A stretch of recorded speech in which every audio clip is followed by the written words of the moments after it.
Let's do it. We're gonna watch along and commentate with Brotodile's current debatable world record for Shin Megami Tensei Nocturne, particularly the HD re-release. It is kind of a brand new category. I guess the question shall have to be raised, won't it? Of what is and is not allowed for now. Around the time HD came out, how I remember the debate going down was, let's just have one leaderboard because there's not enough runs on it anyway. So, sure, HD is slower, but there's like 5 people on the leaderboard. So, whoever wants to complain about version differences can, I guess. I think if anyone can complain, it could be me, because my run of what this category technically is. I'll talk about what it says up here momentarily. Currently, it's beginning like a normal Nocturne speedrun, where we name our main character, his government name, and his online handle. He's got a gaming machine in the human world ending.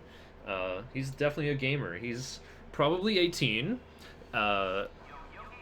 He's about to graduate, I believe, and wants to ask his teacher there, Yuko Sensei, along with 2 of his classmates. They just want advice for what to do when they're about to graduate. They have to go meet her at a small hospital called Shinjuku Medical Center, take the subway. Our main character here, who seems to be called Bro. Bro is gonna receive a call on his Nokia flip phone. Skipping the sacred water vending machine. I like it. You can get a mysterious drink from the vending machine on your 9 o'clock, but instead we just cranked hard right.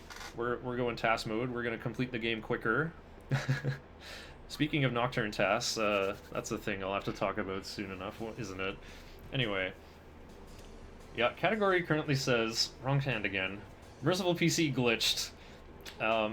We thought HD was slower the whole time. HD basically is slower. And mostly because of the UI. Loading times can vary, I find.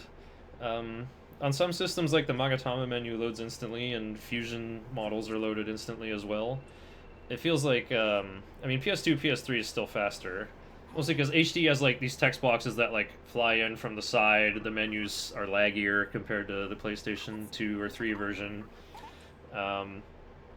For some context, I kind of ran normal any percent first. I currently have the world record of a 707, but I can run on HD. On PC, you have the option to play without the DLC, which ends up being a shorter version of the game.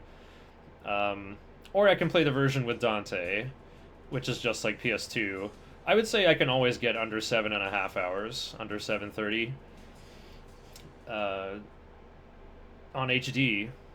When there is one benefit to HD in the PlayStation version, when you fuse demons together, which skills come together are decided randomly. Nice PPMA cam, by the way.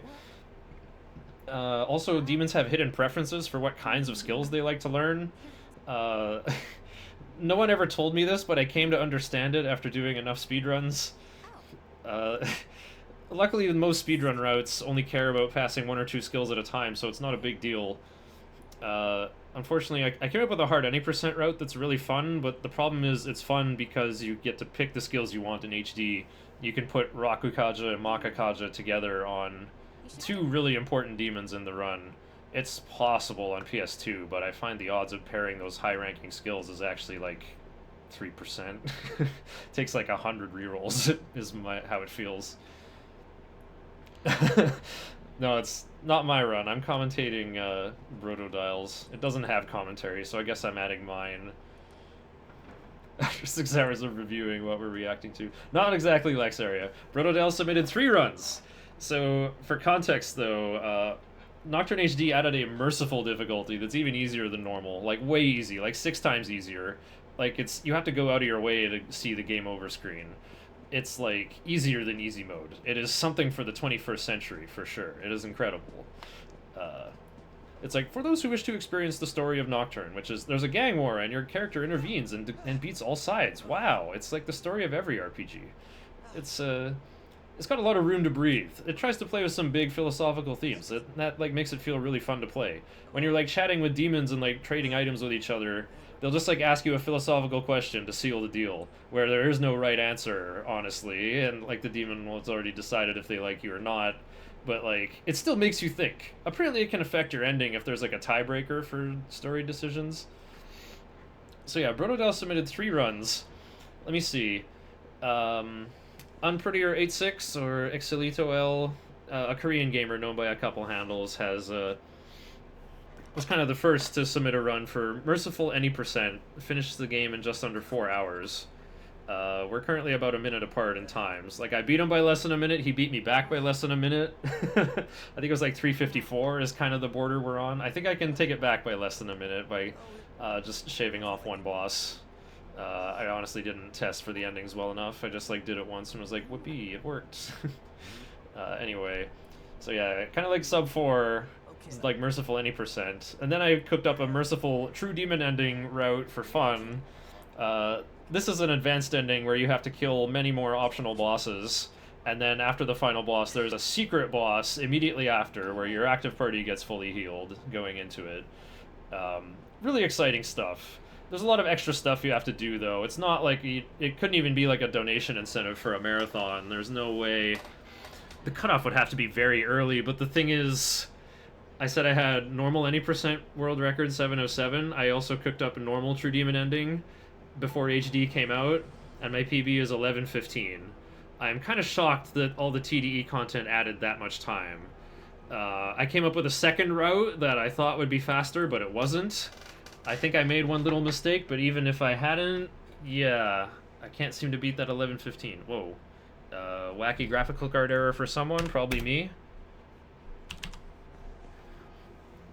I'm supposed to get my eyes on every frame. I have to verify this. Okay, right. This is supposed to be like a live watch-along. So we'll try to keep it as close to live as possible. So yeah, I'm not reacting to the same thing. Brotodile submitted 3 runs here. So my Merciful TDE I cooked up. That's my Merciful TDE splits way down there. Wow, I had it just saying, oh, Harlot. Yeah. Normal content for normies to get into Nocturne speedrunning. Here's a boss called The Harlot. Yeah, that's right. It's actually called Mother Harlot in HD. They allowed the names to be longer. Anyway. Yeah, this timer won't be running, because these are my splits. I'm kind of, sorry about this, guys. I'm covering up, maybe I don't want to spoil the names of the early game things in Nocturne anyway. If you may play this game for yourself. So yeah, my Merciful TDE. What time does it say at the end? I think it's 6:10? Yeah, 6:10:06. But Toxic TDE from Russia beat me on a PlayStation 5. I noticed whenever I did a fusion, there was like a 6 or 7 black screen delay while it was cooking up the models to put together. And so... But Toxic ran on PS5, which is an embedded system optimized for playing video games, not my computer that does a couple other things sometimes, I guess. Yeah, whenever he did a fusion, boom, they're there. He just like then presses button to skip the cutscene. Saved that many seconds and beat me by about 10 minutes. I think just the hardware diff came into being there. But like I said, we have a tiny leaderboard. Let's welcome everything. Let this be scientific data about version differences, hey? Everyone always asks, like, what version is fastest? And like, well, I have opinions on that. I do like how, like, the original version plays. But yeah. So this is our established times for these 2 categories, right? Merciful any percent is 3:54, and Merciful TDE is supposed to be, you know, 6¼ hours. Brotodile submitted 3 runs. 4:44:43. The last one was what? 3:40. I already hit verify. I'm gonna have to go chase down the leaderboard now for this one. Brand new category I made. And we saw earlier, this run is gonna be 3:14:26. It's time to perform the music again. Although I can barely hear it. 3:39:51. So I watched the first 2 runs earlier today. We're now watching what could be called the Nocturne World Record, depending on your permission of how much glitching is allowed.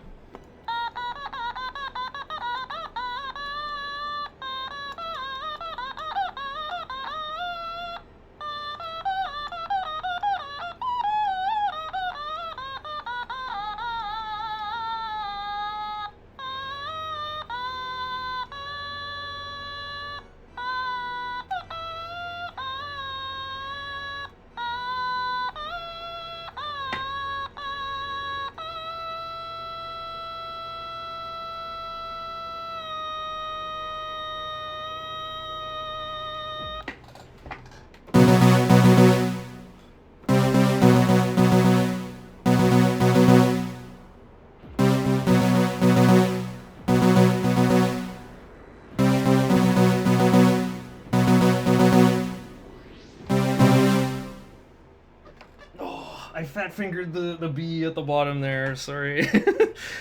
Yeah, I'm still figuring out the range of this automaton, but wow, that felt really inspired.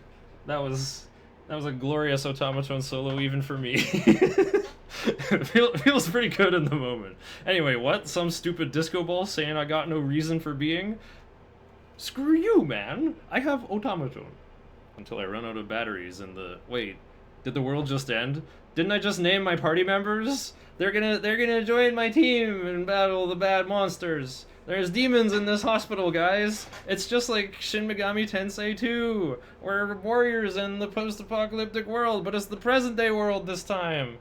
Wow, that crazy Cybers Corporation is going crazy. They got the yellow tape all over the park there, Yogi. Oh, I sure could go for some product placement to gummy worms right about now. Wait, there's an automaton part for this too.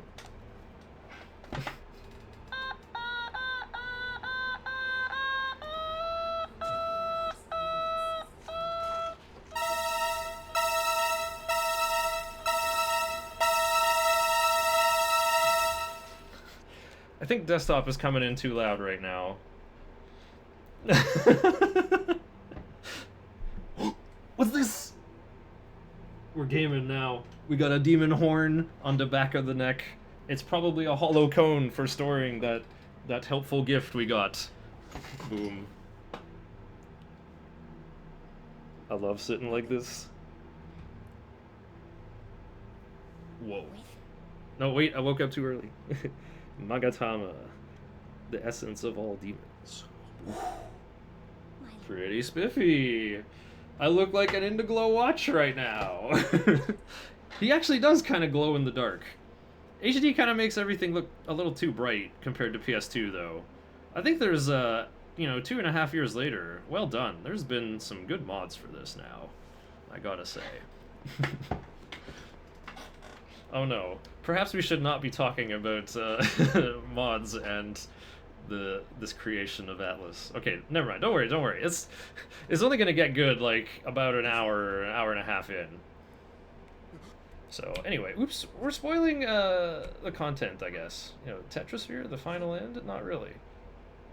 Yeah, so Fornius is our first goal, and leave SMC 11 seconds later. This is Shinjuku Medical Center. We have to get out of here. Our journalist buddy Hijiri. He should be telling us to get out of here. He's like, man, what happened? It's like that crazy magazine that I've been writing for, the one I gave you to, and then your friend read it. Like, it's all real, man. And yeah, that guy Hikawa, I bet he's an art collector. I think this is his cylinder. I'm gonna study it more. What does it do? There is a large cylinder. What will you do? Will you talk? Save? Barbecue a hot dog? Man, look at that grill.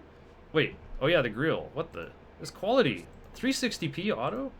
No, I stream... I mean, I don't stream 60, but this game doesn't run 60, so perfect. Hopefully you're just looking at the frames where it's moving. Wait, doesn't that mean I could be out of phase? Like, whatever. Well, then the frame rate would look like swung, I guess. Wait, what?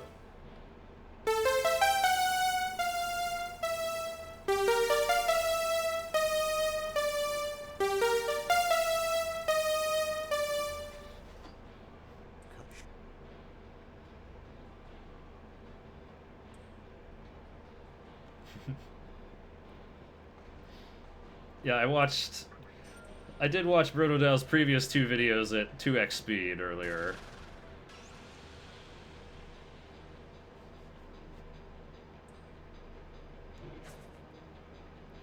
And I think overall that still took longer. There were still glitchy parts that I watched at normal speed and several times to truly understand what was happening. Brotodile was on commentary earlier, giving me all the answers to the test. Okay, here we go. We are cranking magic first, just like, on hard, you gotta crank vitality, because your lost condition is, we become a Pokemon trainer in the post-apocalyptic ruins of Tokyo, now called the Vortex World. Nice Kaishin, bro. Took him out in one slug. We could be leveling up strength. I just saw, Exolitol do that. He leveled strength till he finally learned Ice Breath. and it made a difference. He seemed to take down Fornius a bit faster. Yeah, you gotta go straight ahead here, because there's this cutscene tripwire that's like, go this way. You could go right and fight a Kodama to win a Maragi Rock, a little bomb that does fire damage to all enemies. Don't need it though. We're just gonna take out these 2 Kodamas because it's faster. On every category, honestly. Wow. Took out that one in 1 hit. Merciful's a good time. You can game over on this fight so easily on the hard mode speedrun, and then you just gotta walk into the tunnel again, or hit reset, like I would prefer to do. 15 minutes into the run, by the way. What is the price? You play Automaton again? Oh. Anyway, we made it. We're worthy of escaping the tutorial and entering the video game. That's the next level over there.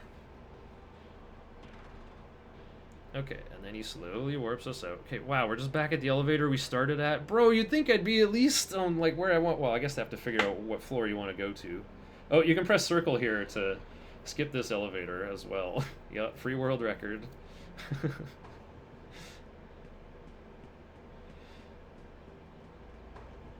Now, what I've heard so far, Day Nava, who just got an amazing second place time of Hard True Demon Ending on PlayStation 3 with Solid State Drive, 11:44:59, just beating 11:45 by 1 second. What a beautiful looking time. I did hear him say, like, I don't want to call my category Hard TDE glitchless. This has to be the same name. So I hastily created this Merciful PC glitched. It kind of seems like the ending doesn't matter on this category, almost. It's like, well, True Demon Ending is there, we might as well. It does make the run longer, I think. You could probably do it a bit faster by picking another ending, but like I said, the current categories are Merciful Any Percent and Merciful True Demon Ending, so I would technically have to put this on the Merciful TDE board unless we can nail down exactly what glitch is banned. I don't want to say, like, dismiss MC glitch as the banned part, because that's what it all comes from. I guess at this point of the game, I swear I've done this before. I just had MC and Pixie, didn't recruit anybody else.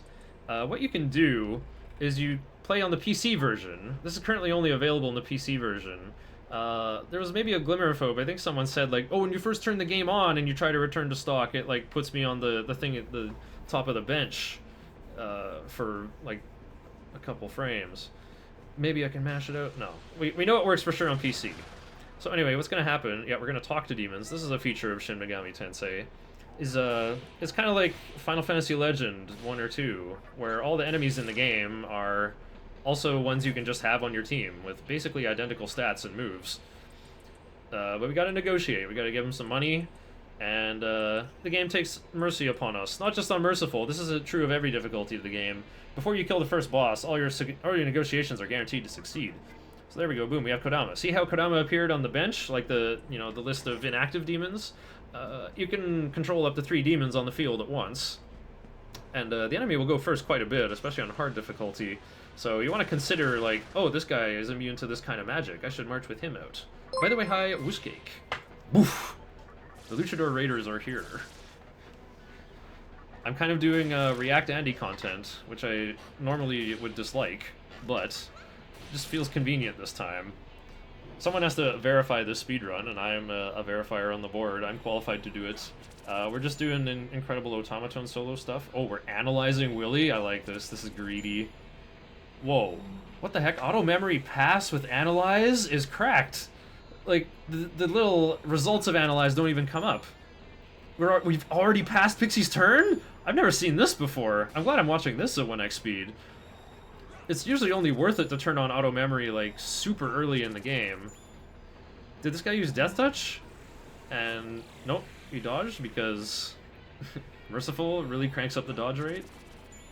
Fail a negotiation to prove Shinner wrong now. It's Oro doing the Quan Chi gesture now. Okay, this only works to get Willy to beg for mercy if he's at 2 or less HP.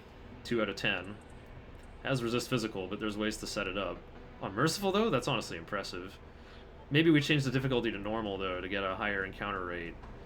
You know, you'd think I would know. I'm supposed to be watching every frame of this run. Well, we'll know for sure the next time we go in the config menu and see the difficulty. Okay, Brotodile in chat declares it is normal. I don't have on-screen chat. What a fail for YouTube. I used to have that a long time ago. I just haven't bothered to set it up again because I'm just like, why just watch the VOD on Twitch? The chat is there. YouTube is a little more cushy, though, for sure.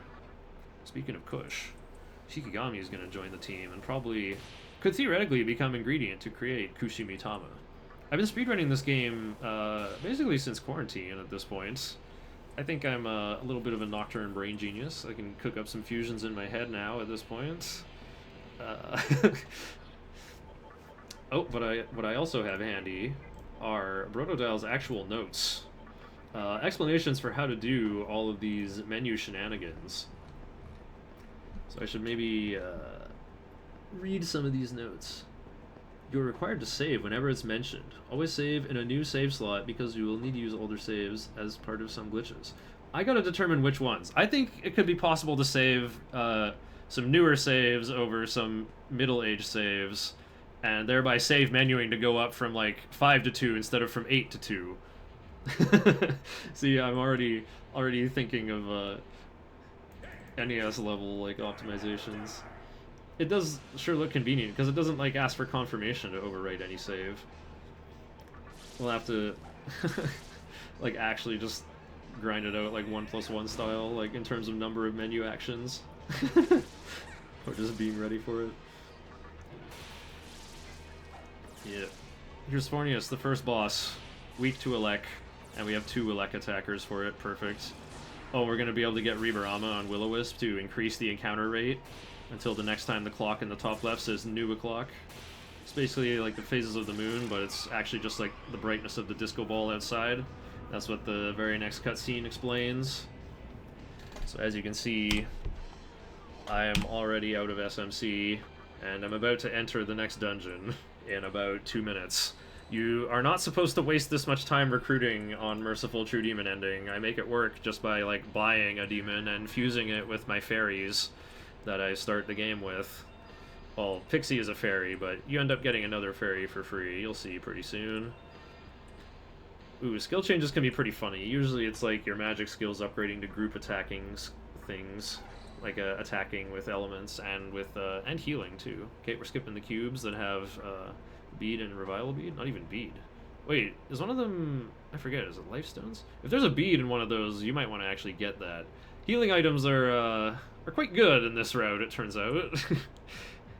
But I think that'll only be a concern for me if I try to cook up a route like this that is technically on hard the whole way through. That could be interesting. Our current rules for difficulty, on PS2 you have to commit to your difficulty on file creation. On HD you can change your difficulty at any time. So in a hurry we just decided, okay, if you ever change the difficulty and like take enough steps for it to matter, then your run counts as whatever lowest difficulty you selected. The encounter rate seems 3 times lower on Merciful, so that's why the difficulty is getting changed to normal sometimes. So I suppose if I pick hard but drag it down to normal, it becomes a normal run. Only if you walk far enough to get into an encounter, or if you have to buy from the vendor. You know, just don't change the difficulty. Do not change the outcome meaningfully. That's what I'm trying to say. Yeah, it would be interesting on hard. Level 28 is the big key to all this. I'll talk about that as we get closer and figure it out. Hang on. Oh, here's what I can do. I can shrunk this window. There we go. I can have chat and also look at the pastebin pages where Brotodile have posted notes. Forget everything you know, Mistake. Practice this new route. He's been working hard on learning the Wukong route that the world record holder and I use. I kind of missed today's stream because I was doing this. Okay, what else are some of the general outlines in Brotodile's notes? Reject all demon skill mutations and item gifts. The only thing you can get that could be useful is a single attract pipe if you don't have Willy. Yeah, Will-O-Wisp learns Reborama. We got that from beating Fornius. The other nice thing about Merciful, you get at least 3 times experience. Oh, nice PPMA cam again. And you get at least 3 times the Maka, often more. Yeah. The exception, I guess, is Albion and Spectre 3, who seem to have hard caps of 20,000 experience for a reward, and that's a holdover from the original version of the game that only had normal and hard. Actually, the original version of Nocturne that I'm holding up right here. Hang on, how does this look? It's always like... Anyway, it's blue. Yeah, this is Japan only. It only has one difficulty that I call Normal Plus. Like, on hard, you take twice as much damage, and the only difficulty in blue, the damage is exactly halfway between them. The other difficulty of hard mode is that, yeah, the vendor prices are triple. Like, your items sell for the same amount, but if you're buying from vendor, it's 3 times higher than it would be on normal mode. The compendium is the same price, which is like a Pokédex and cloning machine where you can buy copies of demons that you've owned before. Which, you know, usually just for quick fusion material instead of going out and trying to recruit stuff. Some kinds of demons are unusual undead spirits and won't join you unless it's full o'clock and the sky is really bright and they're all tripping out. They'll somehow be able to talk just because they're so energized instead of being shrieking spirits. We're not even stopping at Hihokun's junk shop to buy helpful Magatama like Iomante or Shiranui. You'll soon see that Magatama become very irrelevant very soon anyway. A couple splits in the future, though. Yeah. Bareth and Pisaka. I wonder if people who are, like, familiar enough with Nocturne, like, wait, I thought Kaiwan and Osei are the next bosses after Bareth. And, wait, what is it? How come True Demon End, 5th Kalpa Unlock, what? Dante's Squad. Then Gary. What could Gary be? Oh, speaking of terminals, big barrel-shaped guys, Hijiri mailed himself to this teleporter room. It turns out these cylinders don't just save your game, you can teleport around. So he's like, well, there's a way to get to Ginza. I'm going to send you to Ginza through this thing. You know, it's like a Star Trek transporter, I guess. You're getting mailed through the demon internet. Enjoy this unskippable cutscene.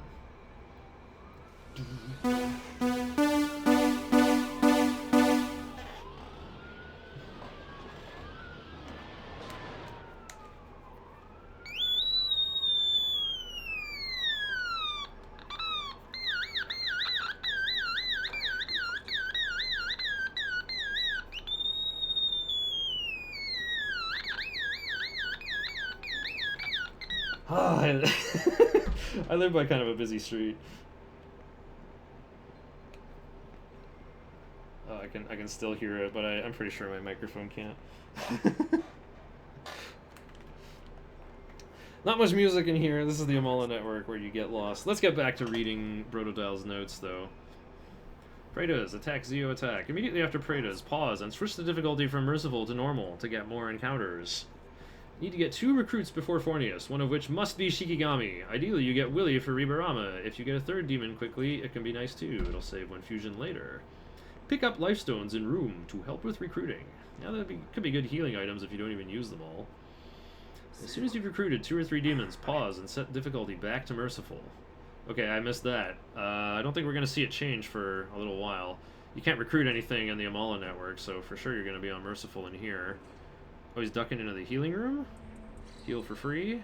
I think you can mash text faster than that. That looked like just holding triangle, or whatever the auto button is. It may say triangle on screen. I think you can get it to print out Xbox buttons if you're into that. Yeah, Fornia, Zeo, and attacks. Equip Wadatsumi. Okay, technically the game says ingest. I like to say equip, though. Or maybe eat. No, it's not digest, it's ingest. We're stashing it in the demon comb off the back. Run straight through Shibuya. No need to stop at the store at all. If you need to heal, it'll be faster to do it at the heal room in Amala 1. Yeah, directions through Amala Network, and then directions for the boss. Can I get Nintendo buttons on screen if I'm into that? Ooh, I don't think so. I think a lot of people have Super Nintendo-shaped controllers. Maybe with Famicom-colored buttons, or... Oh, These are not Super Famicom colored buttons, though. This is Xbox 360, and like, ooh, they keep changing the letters and colors. I don't think they've changed again on Xbone controllers, though. Hmm. You know, I don't know if there's a mod for that. Wonder if it could be a thing, having Nintendo colored buttons on the screen. So, yeah, the Amala Network, this is, if you're going to bounce off Nocturne, it's going to be here. It is kind of unfortunate how this game is set up, where it's like, hey man, I don't know if I can get you out of there if you go in. And like, you'll like go looking for a way out, find a terminal you can save at, uh-oh. But, you know, maybe you just have to think like, man, what if I'm really stuck in there? Maybe I should just chill in Shibuya a while longer. Shibuya's not, like, hard enough to make you feel like you need to do that, though. That's the problem. It would be nice to recruit Jen, the bird, but Jen is a wilder. Learns Warcry, but only has enough MP to use it once. Wow, just going for the... He was doing the above camera angle in the other two runs. Now we gotta get a taste of the other one. That's an upgrade over HD, by the way. When you can look around in 3D with the right stick in the PS2 version, but you have to stand still while doing it. So, but HD turns it into, you know, Halo controls, where like one's for looking, one's for moving. Somehow I learned Halo on inverted, though. I don't know how that happened. And that's what I'm used to in other games. I played Dark Souls on X-axis inverted. And I'm like, no, listen, it works. It's like I'm the turret camera guy and I like swing this way. And then I play Kingdom Hearts where like you gotta spin with the L2 and R2 buttons.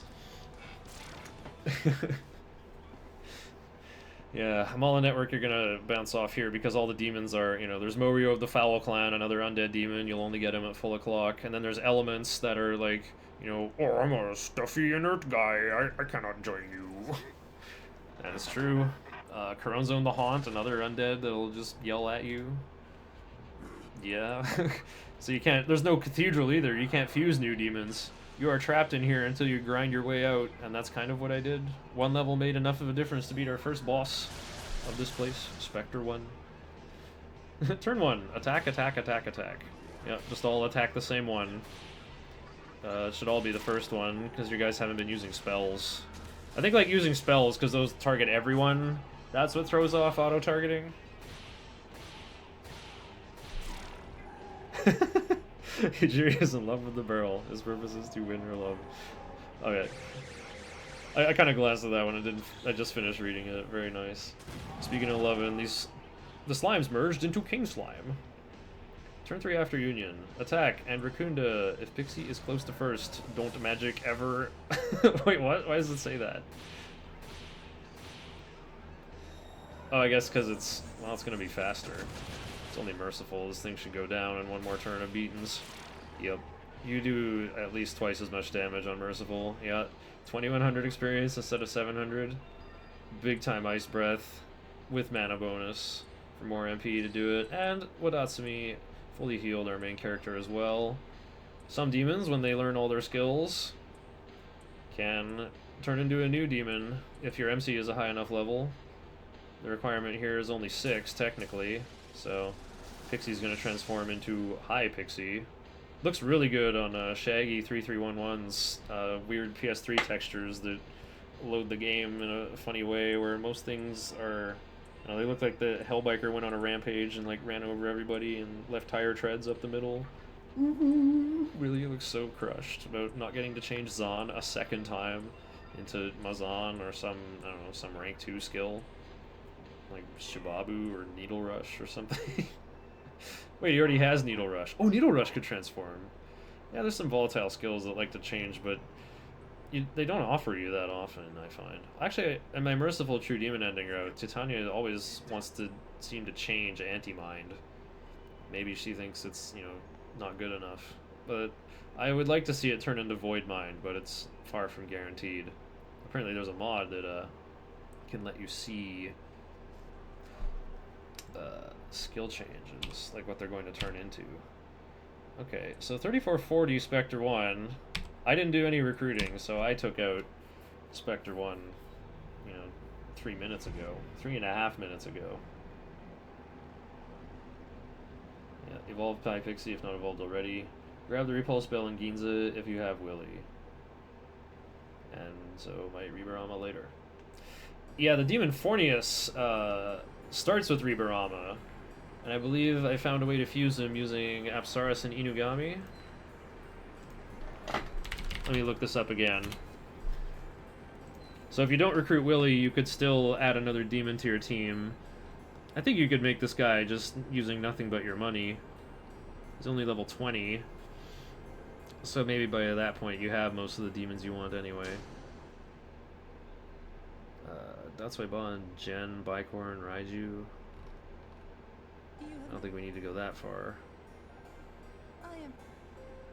Yeah, Apsaris and Inugami. You can make those with nothing but demons in your compendium, just a lot of Kodamas. Like, Pixie and Kodama makes Apsaris, and then Apsaris and Kodama makes Inugami, and then you buy back Apsaris, fuse with Inugami, and now you have Fornius with Rebarama, who's level 20. And a Fallen, so you could probably make a bunch of new families now that you have a new one in your fusion tree of life. Somehow the speedruns have always stayed away from the Fallen tree, except for a different route I cooked up for normal any percent that went into Bareth, who's level 37, along with Onkot. That was a really juicy route for HD, where I actually got to handpick all the skills for fusing. It's a bit too chaotic on PS2, but it can work. I think the other route that Pink Pajamas came up with that goes in on Copa is overall better, but my research has allowed me to flex into either route off of different early games. That might recruit Willy or even Preda if yeah. I guess I made it more permissive. I was able to get either Will-O-Wisp or Preda, just one. Like, they're different. They're both undead-ish, but, like, you know, different clans. They're Haunt and Foul, other way around. Willy's the Foul, Preda's the Haunt. Oh, getting in here at a good time. You could get those Maragi Rocks. Get that Muscle Drink. I don't think you want Muscle Drink at all on your... That sounds like that could go very badly with, Yeah, this run's glitch is going to reveal how to have the menu open while playing the game, and that has many consequences. But before we can get there, there'll be another thing to think about. Still playing the game normally so far. We gotta walk through the Great Underpass of Ginza. Normally, kind of a short walk, especially if you know where to go. The encounters are a notch more dangerous, perhaps, but more so lucrative to farm. Those Sudamas are level 13 and low HP, weak to fire, which is, well, you probably got a lot of fire damage already. Well, you would if you bought the Shiranui Magatama. I don't think Huapo was part of the team in this timeline. This underpass isn't that great. Well said, Tenebrae. Tenebrae 55. Legend. E. Yeah, this guy says E, but it doesn't. It's not the note E. Doesn't sound like that either. Yo, amazing soundtrack for SMT3. A lot of ambience in this game. It's like one note. Sounds like that sounds like E or D. Oh, that's A flat. E.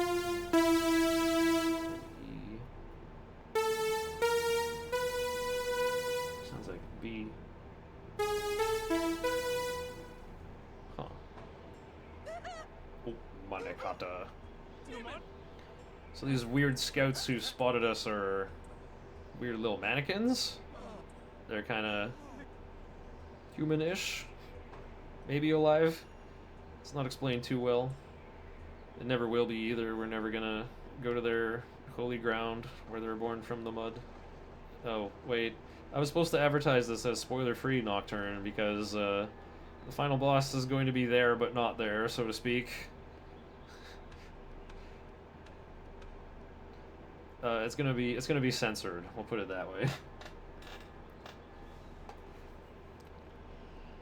So yeah, all there is for directions through underpass says, straight through first hallway, door. Cutscene, right, ladder. Second door on right, left door, door. Follow cutscene, right.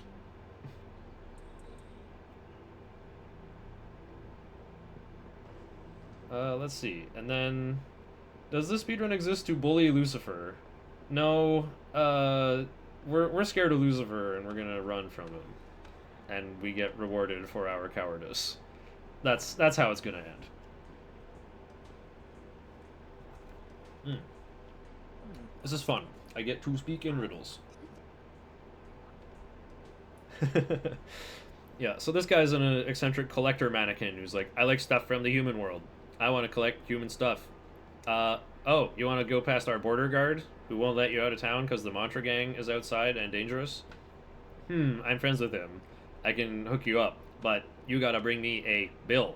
I think it's a piece of paper with someone's face on it. And humans value it more than their lives. So, we're gonna save Pokemaniac Bill and maybe his Pokemon games from where they're being stashed. He's like, I don't know where to find it. Maybe a city or something? Well, we didn't really check out that city, Ginza.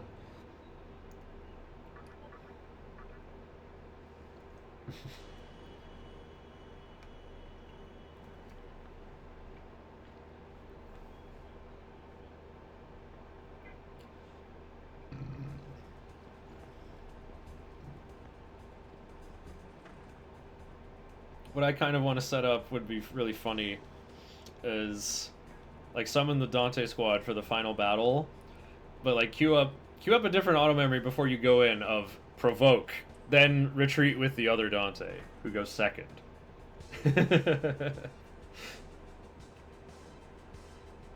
Oh, this is looking good. 6/8 coming into this northeast clock face. Oh, it's falling 6. Haha. Yeah, we skipped some stuff, so our moon clock is not what I expect. The door is locked. Oh, usually there's a troll blocking the front, but because we talked to the collector, he's not there. That's how, you know, plot flags in old games work. There we go, 1,000 yen bill. Alright, we're not even going to try the mystical chest. It would be a 50% chance of getting gems that we would eventually trade in for stuff we don't need, basically. Like, the only one that could really be good would be if you killed an Isora in the water in the mannequin town. Oh, we're considering what to do with Willy. Excellent choice, sire. Okay, we're gonna Persona Wallop. There we go. Oh, wait, we're gonna invest in Raccoonda. I like that, too. Buffs and debuffs are still good in SMT, even on Merciful. Usually, oh, Death Touch would have been good there. Where lad's got resist physical, but he's weak to magic. If he gets hit by that Mabufala.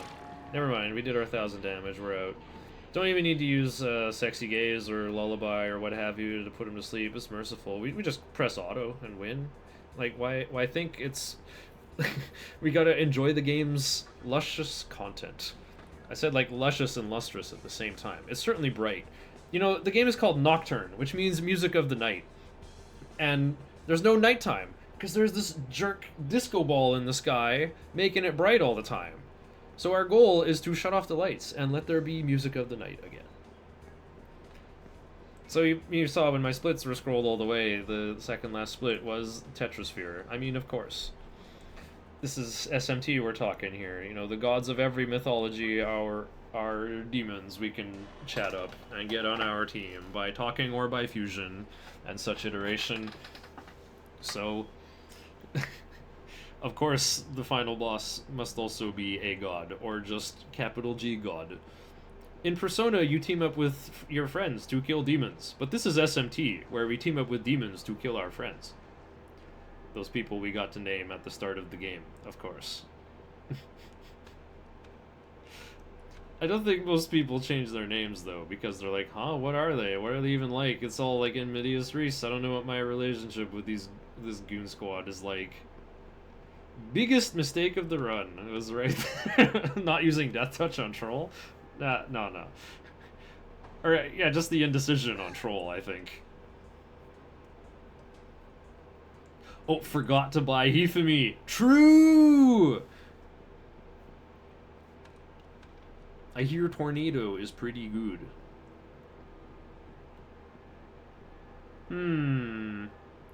What's gonna be the outcome of this? I think no, just go onward and, Buy Hifumi once you get to the next town, Ikebukuro. How's my webcam doing there? Ah, I'm still covering up the name of this next split. Excellent. You just missed him. Whoosh. What is this? Wait, when I got through the Amala network, I had to take a lighter, like a goofy candle from the lady in black on stage or whatever. She's like, the flow of Magatsuki is too intense for you here. You must leave. I'm like, huh? But then this guy's like, you have one of those menorah. Aha, you must be a supreme duelist like me. Oh, here we go. I'll just play along on keyboard. This is just going to be a case of auto battle winning the day, I think.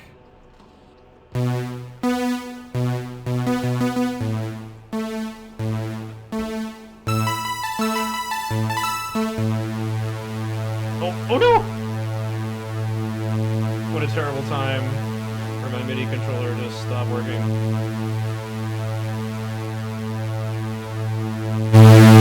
Wrong way. There we go.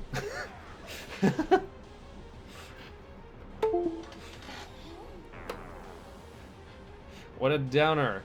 I'm supposed to be playing along with this incredible music. Not to worry. I'll join in right about here.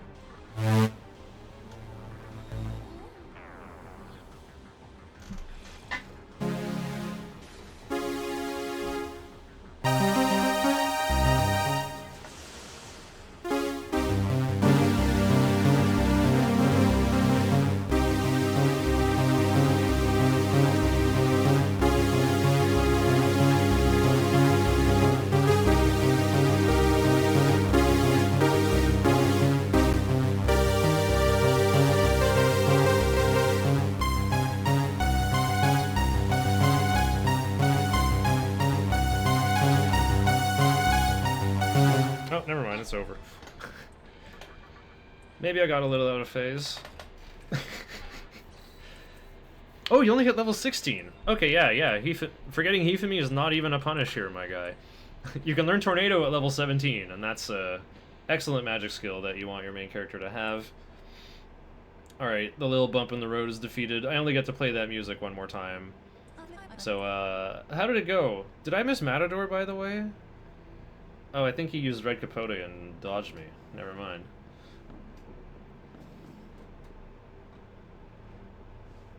Well, there you go. Ice Boost is all squirreled away. Now that Ice Breath will do 50% more damage with our Titanic magic stat.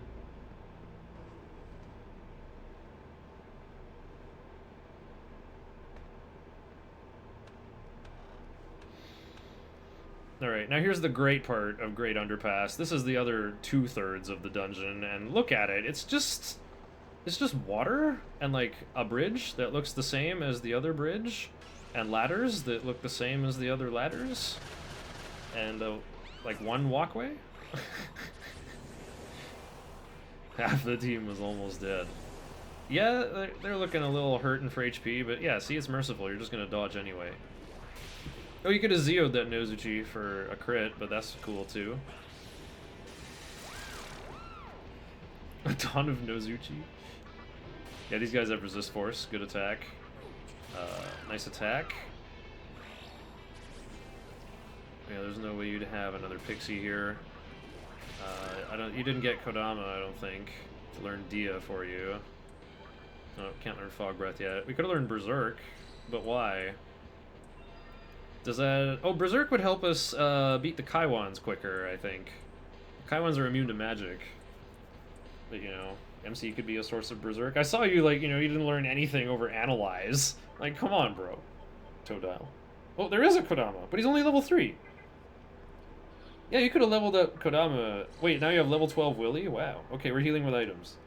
Fair enough. Just that little bit of extra energy. I see we're taking fights. I know you like to try to talk to demons to just like fill up the roster with more stuff. I do say Nozuchi would be a nice pickup.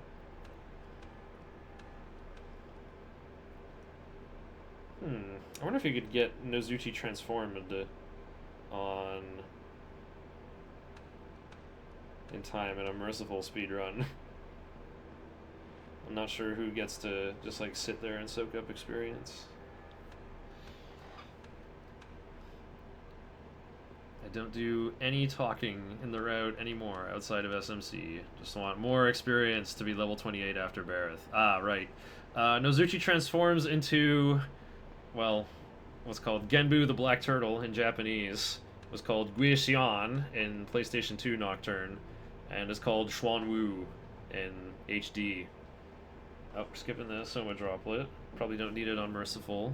We'll see what healing items look like at the end. That's stuff I might want to consider for a potential hard version of this run.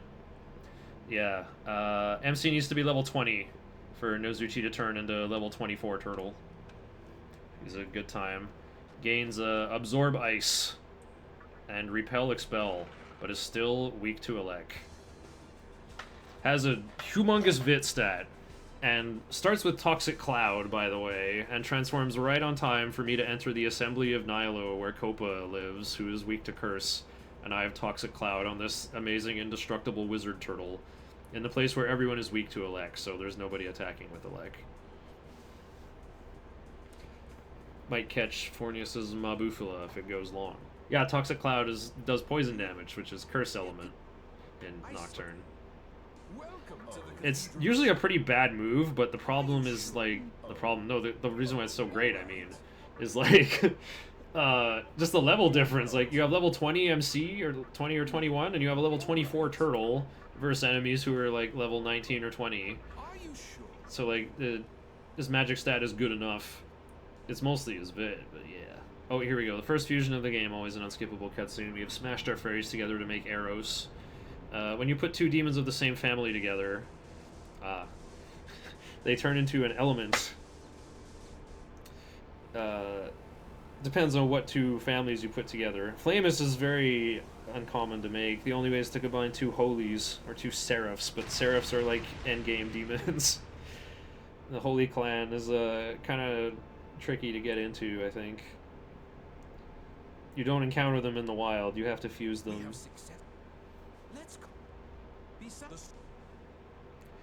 Same with Kishins, actually. And Megamis. And ladies, actually. Well, except for a boss, technically.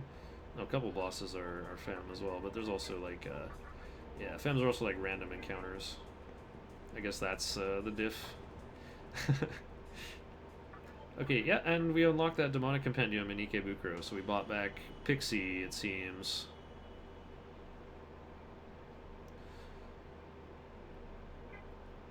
We're back in Underpass to buy Hifumi, of course.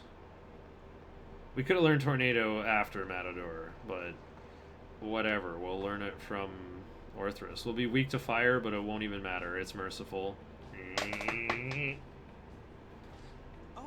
I love this guy. Oh, I love what he says in Japanese here. Irashai! Oh, we almost bought Ankh. Here we go. Best Magatama in the game. We're gonna sell one bead chain. And the Soma. Yeah, demons from the compendium cost money, so...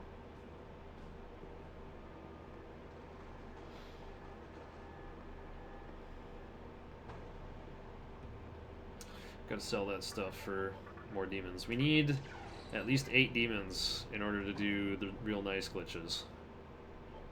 Actually, no, I think we need 9. We also need 15,000 to buy Pisacha in the splits below.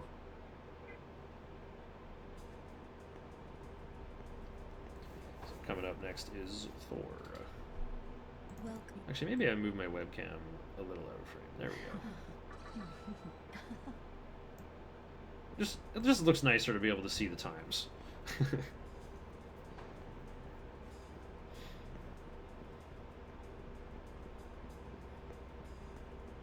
Here we go. So yeah, Ikebukuro is indeed the home of the Mantra Gang. Some marauding gangsters, I guess. You know, mercenaries or you know, robbers. I guess is kind of what they're implying. They're a bunch of rowdy guys, whatever they're up to. You can just talk to that Oni in the front and he'll be like, "Who are you? I'm gonna beat you up." And here's a guy with a hammer who caught up with our student buddy, Isamu. Oh, he got a big bonking and excellent voice acting performance. Don't worry, the Japanese one is out of sync too. Sometimes there's delay on animations in HD as well. Samu's bubblegum gets taken again.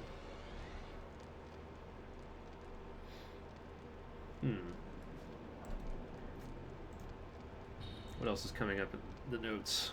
Yeah, Troll. Attack and Raccoonda. No Ice Breath, because he absorbs ice. Be careful at beginning of battle to see what High Pixie's turn placement is. Play it safe and assume it's low, and go from there before auto-ing.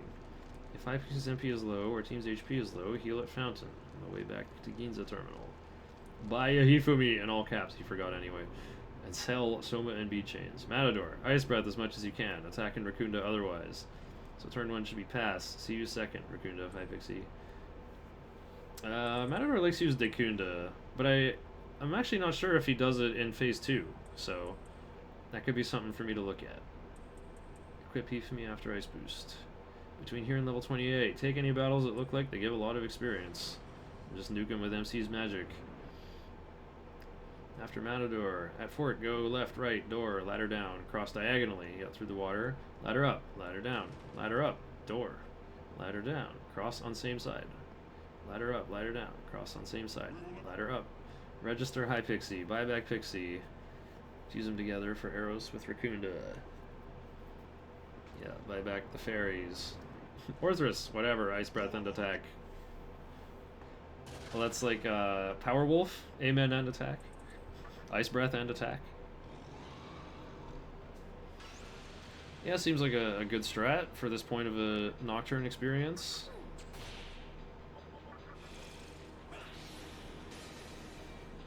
Oh, dubs?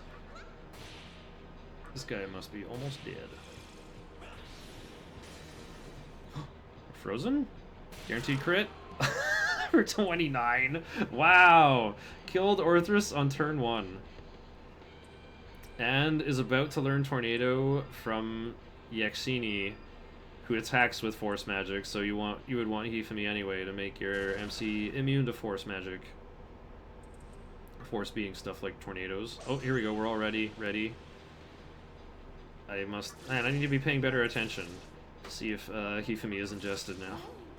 Me using the technical term. I'm a Nocturne verifier. I have to look at every frame and make sure there's no cheating.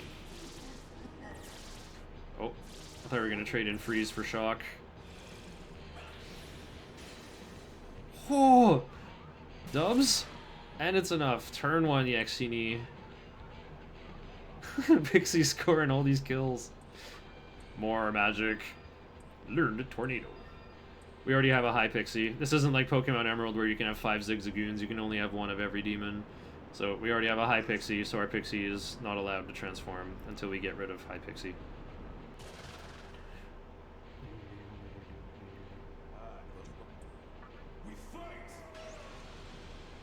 Here we go, Thor.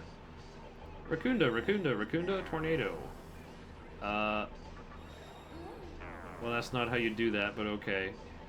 See, Nocturne's got this cool press turn system where you can pass your turn to the next person. So you would have had to go pass Raccoonda with High Pixie, then pass MC's turn to Pixie, who just learned Raccoonda, and then Arrows can do Raccoonda, or High Pixie can, and that still leaves you enough to do Tornado on the last turn. Seen that in a run, get 3 of the same demon? Well, that is what Merciful any percent usually does, because Pixie transforms into High Pixie. That's a separate thing. So you can buy Pixie from the Compendium, because you don't have a Pixie anymore, and then you can fuse them together to make Arrows, and then you can just buy back High Pixie and Pixie from the Compendium that you just used as fusion material. It's like special summoning from the graveyard. As long as you got Maka, you can just, like, draw more cards, basically. Wow, look at that. Sub 1 hour Thor. How's this comparing to my splits? Oh, Use Buffs is the name of the guy. Hey, this is faster than my Merciful TDE now. I'm at, an hour 10? Dang! I don't think I do anything differently this early. I think I get some strength on MC instead of magic. Just planning to use Berserk on Kaiwan's Inspector 2. So yeah, I guess you could say like Arrow's High Pixie, Pixie, it basically is the same demon. It's all stuff like derived from the one demon you started with.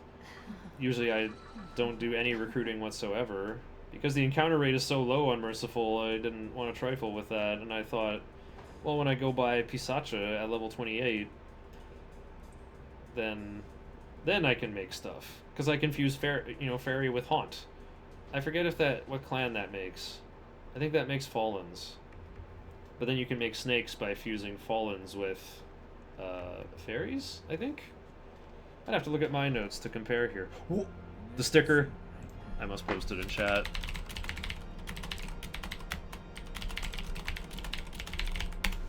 See what you got.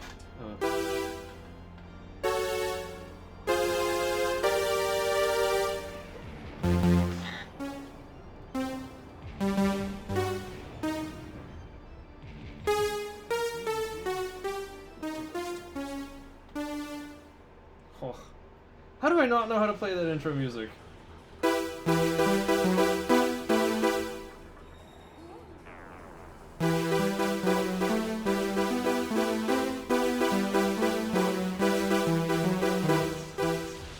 I on time with the music here?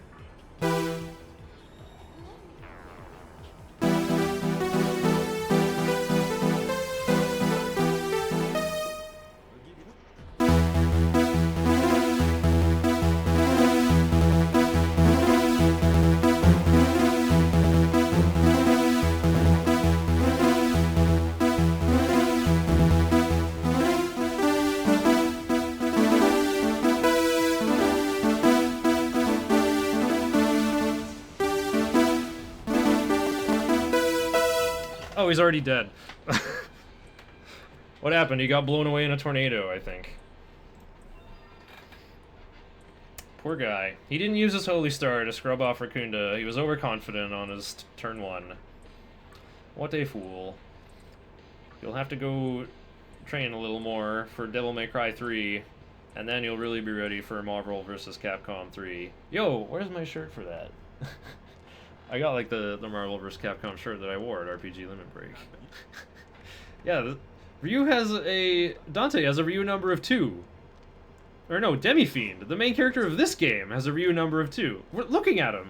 From Demi-Fiend to Dante, Devil May Cry 2, to Devil May Cry 3, to Marvel vs. Capcom 3, that's the version, and, this is Devil May Cry 2 Dante, but Devil May Cry 3 Dante is in the same series. That's the Dante in Marvel vs. Capcom 3, and Ryu is in Marvel vs. Capcom 3.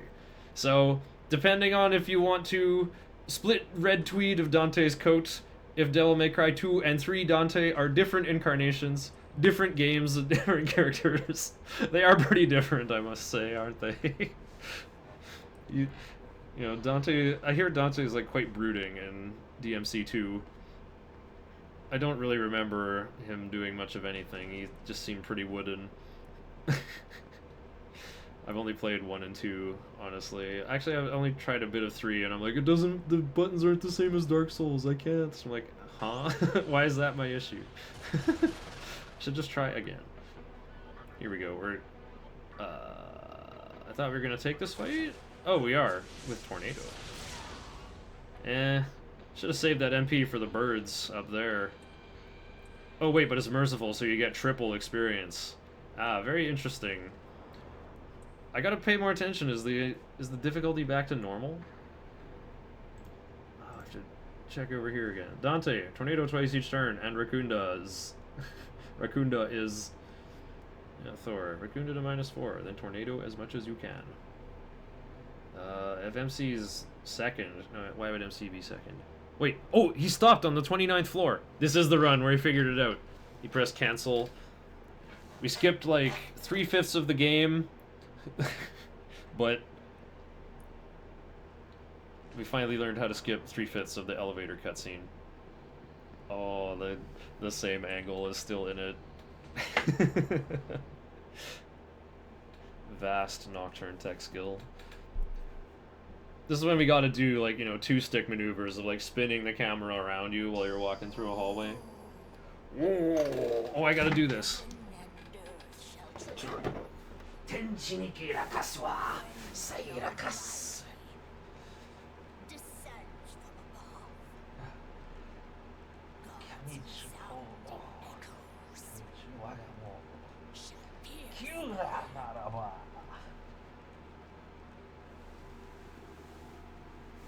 Something like that.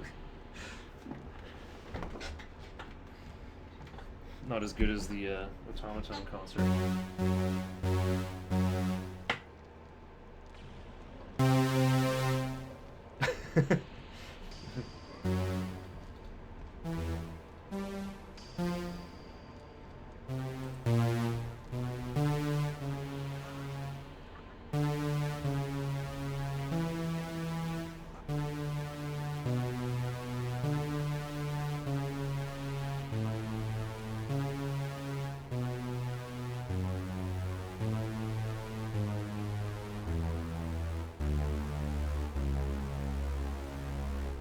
There we go. I figured out the mantra's theme by accident. Wow.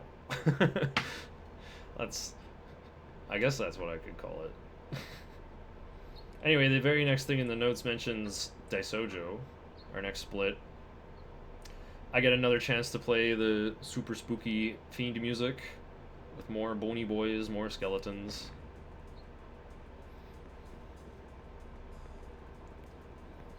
Wait, oh, we're gonna heal first. And you're mooning me for questioning you for healing. I get it. Makes sense.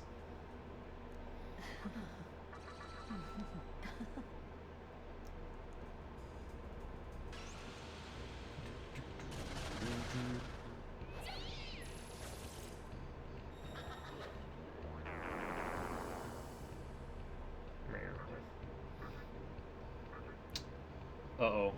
Oh, he knows. He knows he can't tornado Nekomata. Oh, wow. That boosted Ice Breath got there. Could have been zapping Nekomata with everybody's Zeo while going around. You know, you're still making a flashing turn like you're passing, but also doing damage in the process.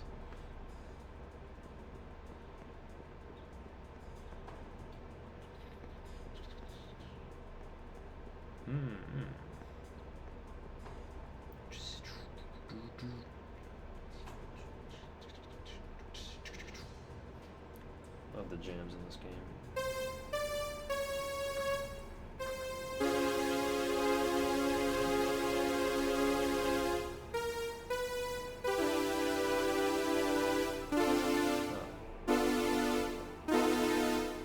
No, I'm ruining it. I can't figure out the last chord. Oh, anyway. Oops.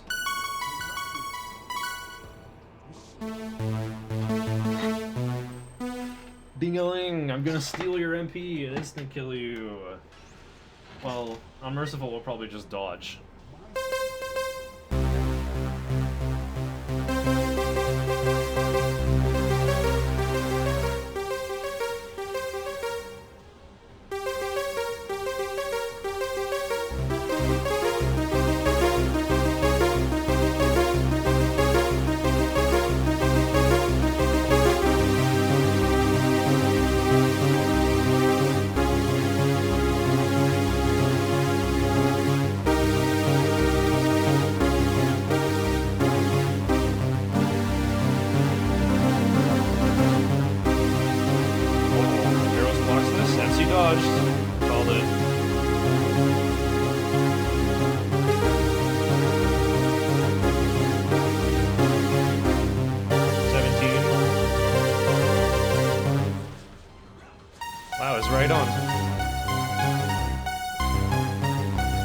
Drop the polymeter as soon as I question myself, of course.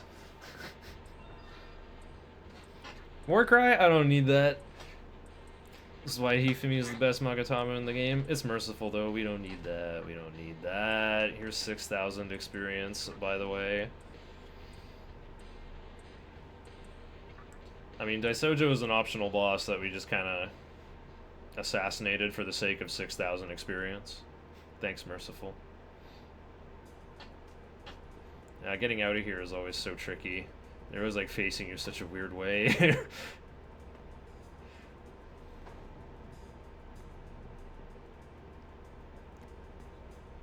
I usually just like do a 180 and take the long way down. Oh, I'm getting mooned again.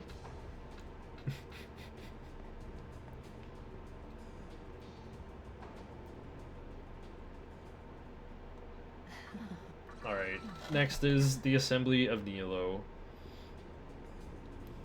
Just Tornado. Extra Zeo if necessary. No need to pick up the key law after the fight. True! So there you go. There's some shenanigans afoot. Normally you would need that to, you know, undrill the last layer of Assembly of Nilo's base and challenge Osei, Hikawa's minion, who he sends to end your life. We're never gonna see him though.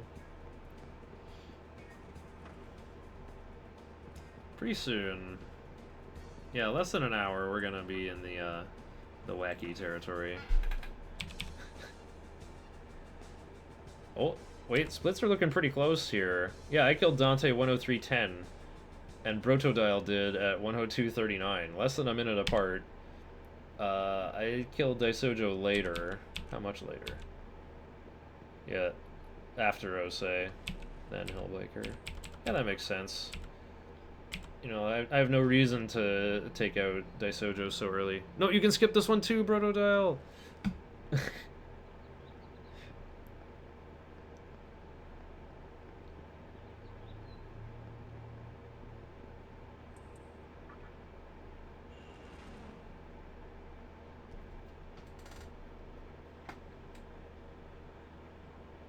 I'm just like thinking about how do you make a thumbnail for this? My reaction to the world's fastest nocturne speedrun. Oh! Yeah, have the pogging face. When like it's still 3.5 hours long. If you can maintain that energy for that long, then well, you may need to drink more water. To yeah. To dilute whatever incredible power is inside you.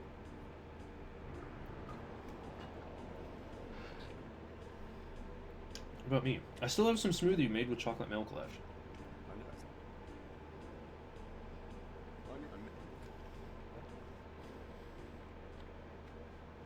Blardy blah. A little more nocturne plot stuff. The thing about being a glitch nocturne speedrunner is you have to get good at feeling out distances. You know, just walking forward until you get to a solid object you gotta click on. No, Brotodile didn't skip this one either. Oh, skipped a bit of it. when it was changing from 8 to 9. When we're going to basement 10.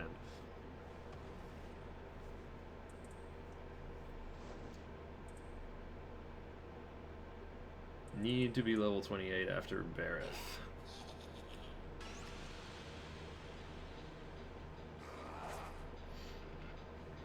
Yeah, if you need more experience after Bareth, fight the 2 stationary Eligors on this floor. There's one, you know, to the north and around the corner to the right at the northern edge of that red area. And the other one is you have to go into the, like, 3 o'clock, I guess, like the middle east position on the map. There's a room with a luck incense in the mystical chest, and when you come out, the Eligor will ambush you. You can also change the difficulty to normal and set it back to Merciful just before the encounter pops for the triple experience payout. Just have to be careful of HD's radar, because it's, you know, showing you information that's 2 seconds old. It's very delayed. Best place to see this in action is actually in the Mannequin Town and the Great Underpass of Ginza. You don't get encounters on dry land, like your radar is blue, but when you go in the water, it changes. On PS2, the color changes instantly. But on HD, you can like walk in and out like on the stairs, and you might not see your color change at all, or at like the wrong times. You could probably make it go out of phase on purpose. I should try that, actually. Maybe I have a reason to play HD casually another time. I still have never beat Chronic Lucifer. But how would I do that? I think I just need to raise up Raido for Pierce. Because grinding up to level 95, I'm not doing that. If I could go out of bounds to in the 5th Kalpa to go purchase Broker's Giri Makala at level 57, I'm okay with that. I'm very okay with that. I can like make a Titan with No, wait.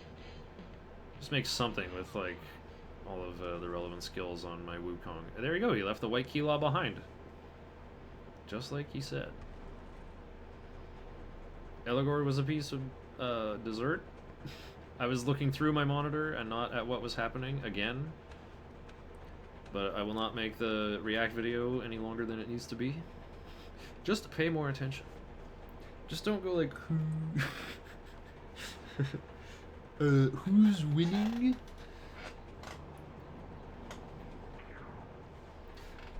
I guess I should start talking about what lies ahead here.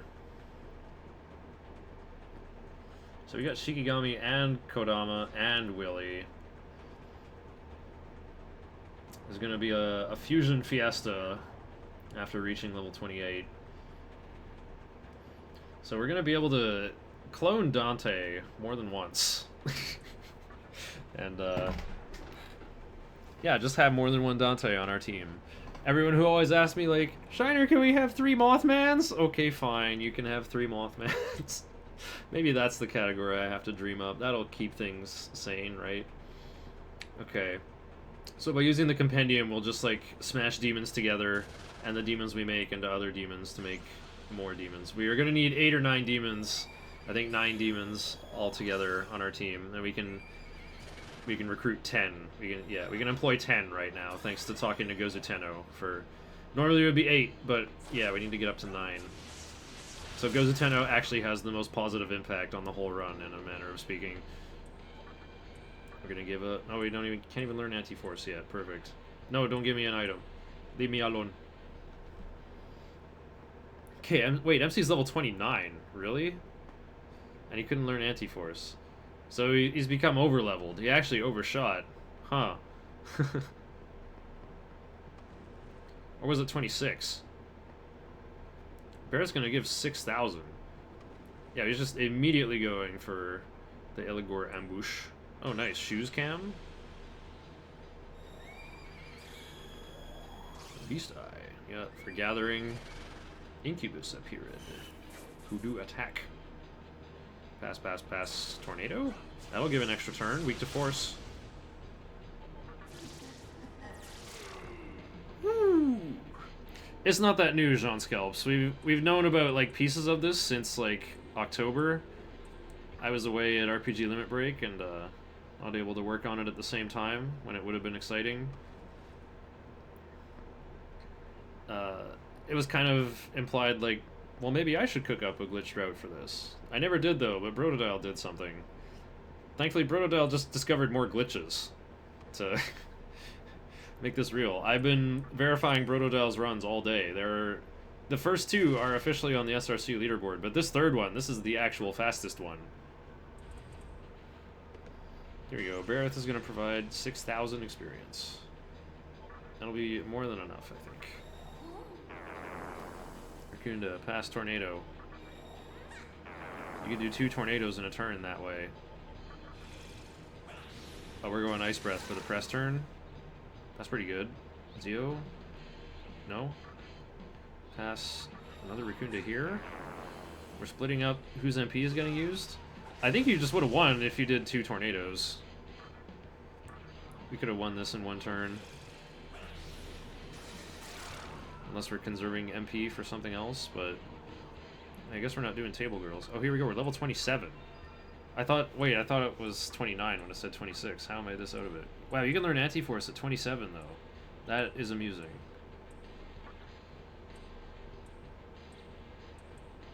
High Pixie is attempting to change a skill. I'd be okay with the skill changes, I think. Oh, my splits are far behind. There we go. So Barrett has been defeated for both of us. I'm on my way to challenge Kaiwan. Brotodile is not. Here we go. Yeah, we're going around the corner for the last Eligor. I finally found you. Let's finish this. This one summons Decent again. Or is it Disir? Which ear? Disir.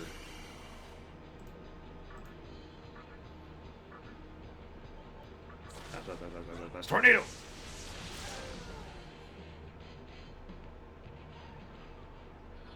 I still would have done like past Zeo attack in the middle. I don't know if the tornado's enough, that does make it worth. Oh, here we go. Rebarama on Merciful is now active. Changed to normal right now. It just became orange.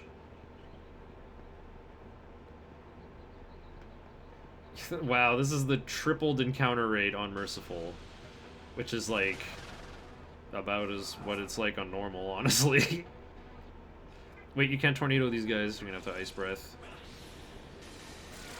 Oh, wow. Okay, I kind of see why you're saving MP. You could just buy some Chakra Drops when you're buying Hifumi at a Great Underpass.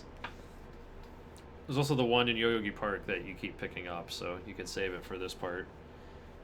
If more grinding must be done.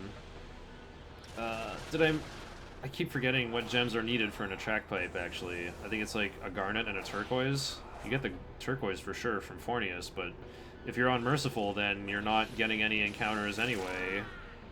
I think like almost every demon drops garnets. It just seems like the most common gem. It's up there with Agate. If you fought the Nekomatas in Shibuya, they give like 60 experience each on Merciful. They give you 2 Aquamarines, and there's a negate and a mystical chest in Shibuya. So it's like right around the corner from the terminal too. So like if it's full o'clock anywhere where you're at a terminal, then just grab it. And that can get you a Quans at level 15, although I don't know how useful that is to you in terms of gathering demons. I'd probably do it if I ran this. I would just not want to mess with the difficulty in any recruiting if possible. But Pisasha joining is a big deal. And you can't just fuse it away. Okay, here we go. Starting with Shikigami and Pixie together to make Lilim with Tarukaja. Our fully leveled up Shikigami can pass Tarukaja. What is the most advanced Nocturne technology? It's this run. It's... Whew. Yeah, every demon... Yeah, there's, Miragi rocks are handed out often in, like, Stone Hunt situations, too. Okay, Willie and Lilim makes Momonofu with Tarukaja. Then you can fuse Hypixie and Eros into Jack Frost, which is actually a downgrade fusion, but it's just, again, we just need an amount of names. Wait, he's buying back Shikigami? And Willie. Oh yeah, just refilling the team.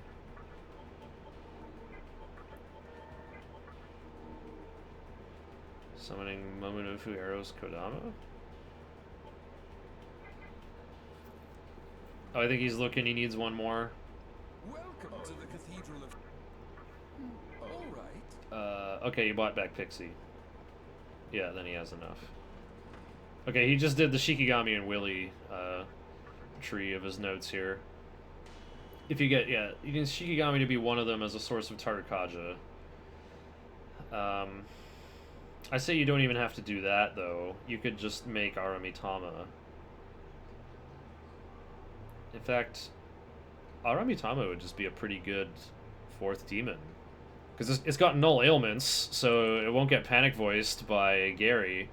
Has resist magic, immune to instant kills. I don't think that is actually relevant anywhere, though. Yeah, you're not at like 25 when you're fighting Daisojo. Would be a great solution for Daisojo, though. Already had Kodama, so didn't need to make Jack Frost. Oh, yeah, that's why. Yeah, because you also got Kodama. I think...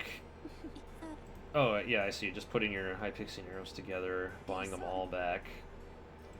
Well, I'm thinking, like, could you do more useful stuff? You could make Apsaris, and Apsaris makes lots of good stuff. You can make Shisa. You can make Inugami. Like, Inugami would be an amazing investment. How do you make Datsui Ba again? I think you can use, like, Jack Frost and Kodama. And with Datsui Ba, you can make Corone Zone. Or, what was I thinking? Or yeah, you can fuse Datsui Ba and Shikigami to make an Inugami with Tarukaja. And, all the people who speedrun this game know how good Mikami is. Mikami with Tarukaja, yeah, that would just go all the way. I don't think you'd need Recarm though, because like Demon Dying is kind of like run over. So anyway, we're in the optional Labyrinth of Amala. When we beat Matador, we came into contact with the lady in black of the labyrinth again. He was like, "Oh, good job. Please bring us that other candle, and we'll explain what's going on." So basically, this Labyrinth of Amala, you know, all the candles for their furnace got stolen. There's like 10 of them that were stolen by extraordinary powerful demons. We already beat Daisojo as well, so we're presumably here to drop off the candles and unlock kind of like a side story that unlocks the true demon ending. But we're just gonna drop off Matador's candle. We're not gonna go to the second Kalpa, the second layer, second stratum, whatever you shall call it. So they're called Kalpas though.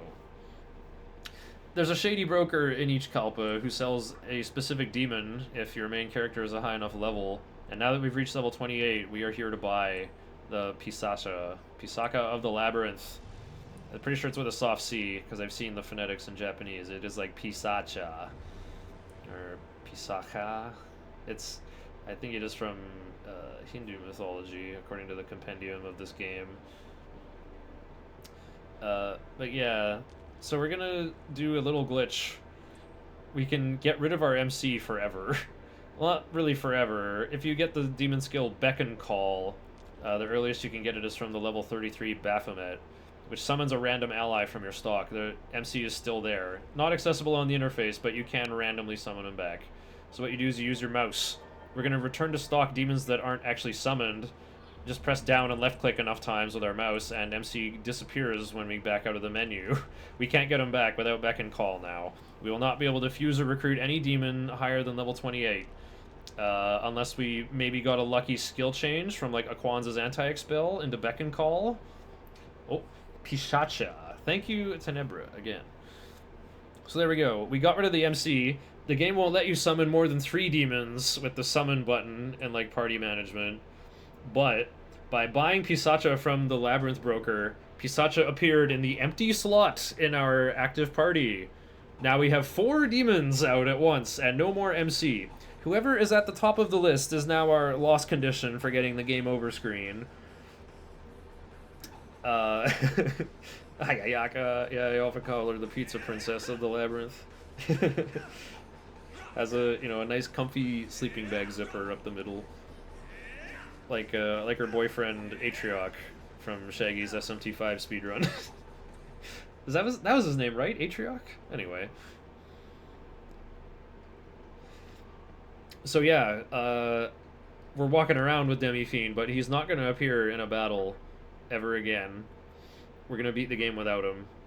And here we go. We need to make a second save here in front of this cutscene provider in the trunk there. We'll talk about that a bit later once it becomes relevant. Yeah, so you kind of have... We're going to beat the game with 3 Dantes. There's no point in... We could have a 4th Dante, but there's no point because of the press turn mechanics of this game. Like, 2 Dantes would be a bit of a problem because it's like... both Dantes go, now you have 2 press turns left. You can pass, and then your 4th person goes. You only have 1 press turn left to give to 2 Dantes. It's only 3 Dante actions per round, per turn. So, with 3 Dantes, though, we go Dante, Dante, Dante, pass, and then the first Dante acts again. Oh, by the way, we went in the Cathedral of Shadows and made a menu appear while playing the game. Yeah, so Nocturne won't let you summon more than 3 demons, but we brute forced having 4. We're past 3. The game won't check, so we can summon more. When we close the menu, the lights don't come back on. We're still playing the game, though. When we open the menu, we're actually still playing the game.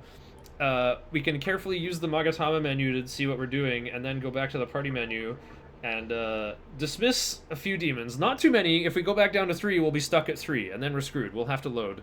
It's way too hard to try to get another party member slotted in that way. But yeah, we kind of fix our team, but the game is still open while the menu's open. If you go in the Cathedral of Shadows, it like fixes the transparency to make it like this, where we have the menu in front, but mostly transparent. Also, we got in a fight, but because the menu is still open, we just hit load game, and loaded the save we just made. Uh, actually, no, we loaded our first save from when we were in Hijiri's terminal. Like at the very beginning, level 1, SMC.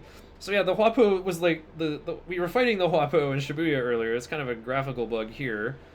Also, the game gets really weird. We actually just loaded our second save file from the Labyrinth of Amala, but not quite. We're actually still playing from the save file 1 we loaded. It just loaded our current party and, like, you know, progress. Yeah, see, here's our full team, still with 4 demons.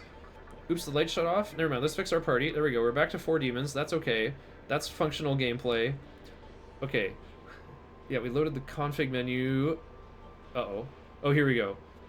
So you made it. So, alright, Lucifer thinks, or the guy, or whatever, old blonde guy thinks we beat his tutorial. So we hit suspend. This game has a suspend save function. You know, where like you have to go, but you're not near a save point, so you just make like a one-time save like this. We just kind of use that to interrupt the cutscene. Boom. So the tutorial area is actually the bottom of the 5th Kalpa, where once you beat Metatron, you can unlock the hidden skill on the starting Magatama, Marogare, called Pierce. And now we're locked in for the true demon ending, where we fight the secret boss after the final boss.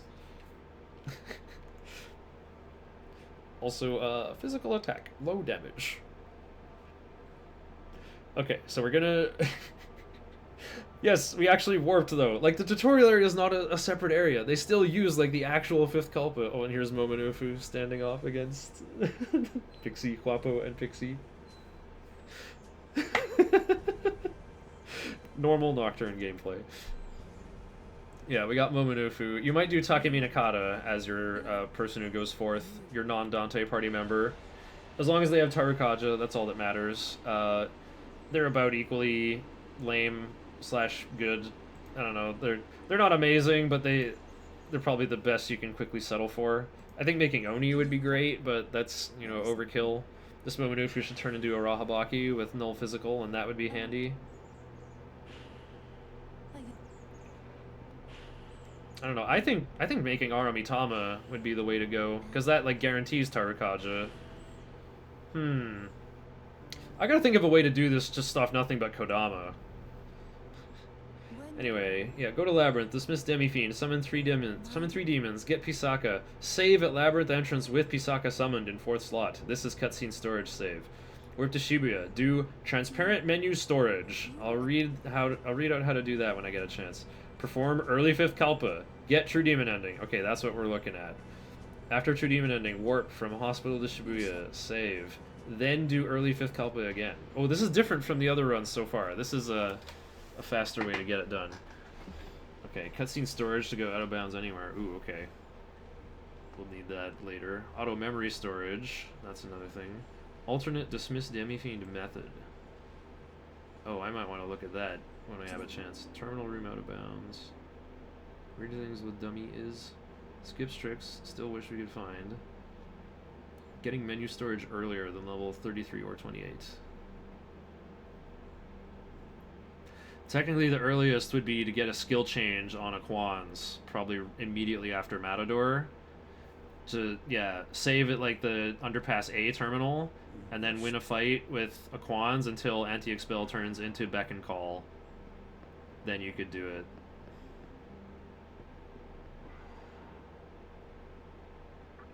Found in October 2022 by Cardefet. Menu storage glitch was found soon afterward in October 2022 by Brotodile. Most of the variations and applications of menu storage were discovered with more testing a few months later. Yeah, sounds about right. Okay, exactly 4 demons summoned. Okay, quirks of dismissing Demi-Fiend.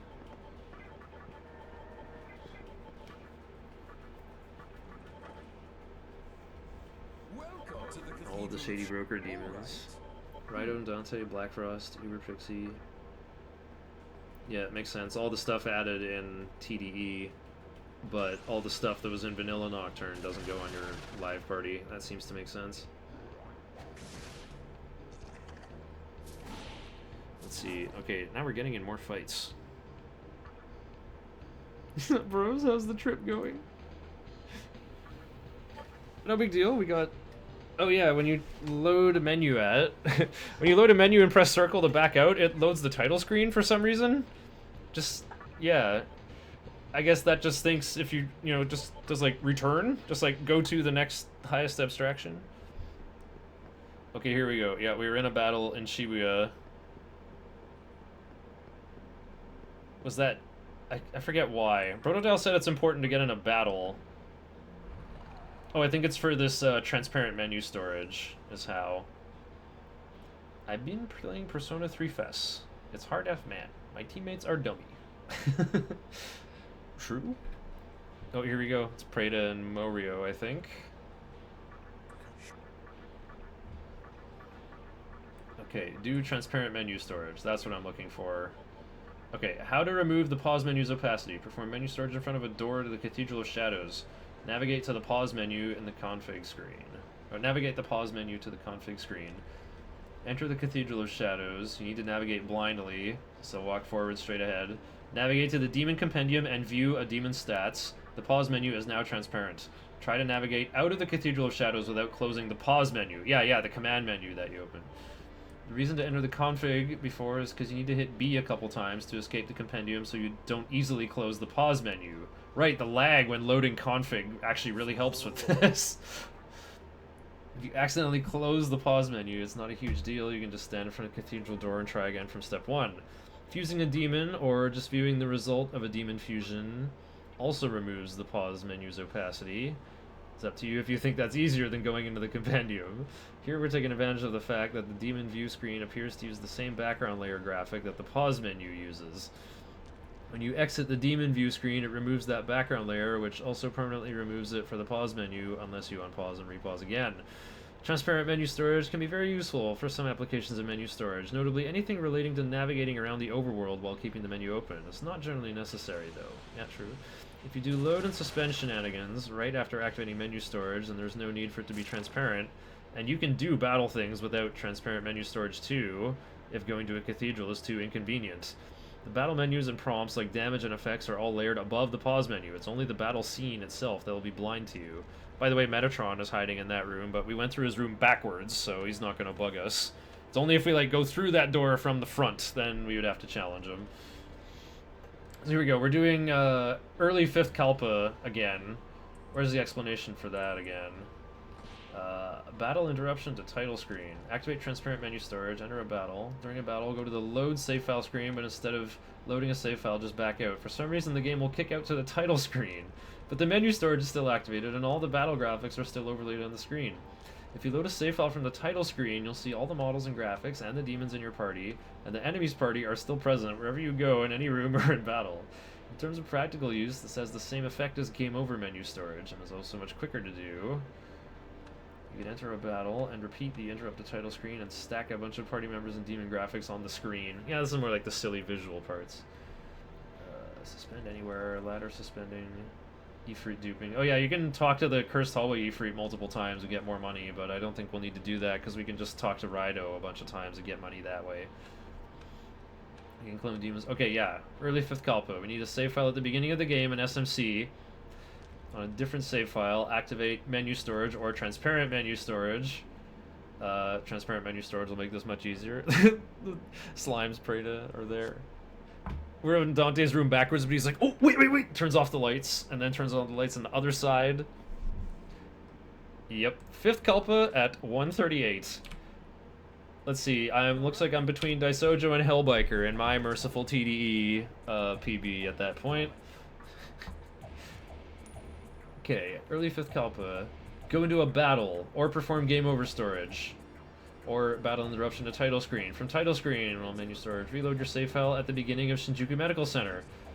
And navigate over the grapefruit juice tunnel. Oh, nice! That what I called it just sticks. Which is why the menu being transparent helps a lot. Well, you just have to go in a straight line and then on an angle and then straight ahead. I don't think you even need transparent menu storage, honestly. Well, wait, just for the getting True Demon ending. Doing the entire 5th Kalpa, yeah, no, you're going to need a transparent menu.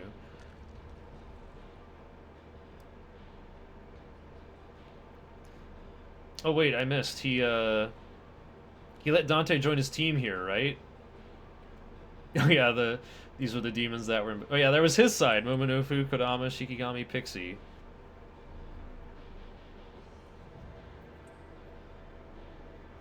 Yeah, they have no collision, and they just hover in the air, no animations. Because there's nothing telling them to animate. Yeah, enter the room and suspend your game while Lucifer is talking. When you reload, you will find you're at the bottom of the 5th Kalpa. The room at the end of the tutorial is the exact same room as the 5th Kalpa version. Yeah, here we go. Return to the entrance of the labyrinth. And this is going to open the hole from this side. We don't have to go through all the other Kalpas. We have gone up the 5th Kalpa in reverse. Got Dante on our team already. There could be a fun speedrun category where you, like, dismiss the MC but don't do any other glitches. Because, like, yeah, it's hard to maintain that. Because as soon as a demon dies, you're stuck at 3 again and you can't summon more. So... Merciful is definitely the place to go for testing this out. But on hard, it's like pretty easy for like a random encounter enemies to go first and just kill someone. Especially all these like early game demons that I've just cobbled together. Oh, there's, yeah, there's the battle row versus the enemy row. They're just still part of memory somehow. They're fighting over the terminal room. Here we go, save file number 4. Makes sense. Okay, so we've gone up. We already have Dante. That might be a problem, though. Oh, I see. We're going back to Shibuya. Yeah, we're going to do another battle. We're going to change the difficulty to normal, get a battle. Run away. Okay, here we go. Part with. Oh, yeah, we have to make room. We need to start making room for the Dante squad. So we're just going to get rid of our 2 lowest level demons? Not really, otherwise we would have got rid of like Kodama and Shikigami. Okay, here we go, yeah. Suspend file. We're going to be writing to the suspend file, because as soon as we load it, it's gone. But we can suspend on top of it multiple times. Oh wait, this is important. Which save file got loaded? File 4 again. Okay. But Dante has already been taken from the 5th Kalpa. So what is the plan here? Hey, we could have got strength up to 15 and got a ton of money for doing this tunnel properly, by the way.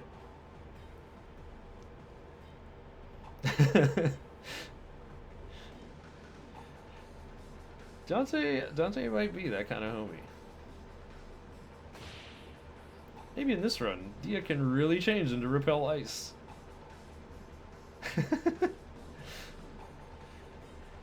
Yeah, you can get a lot of money from this Kalpa tunnel, but you need 15 strength to destroy these big orange orbs, these big Dragon Balls. That's where the rich purple Maka is at.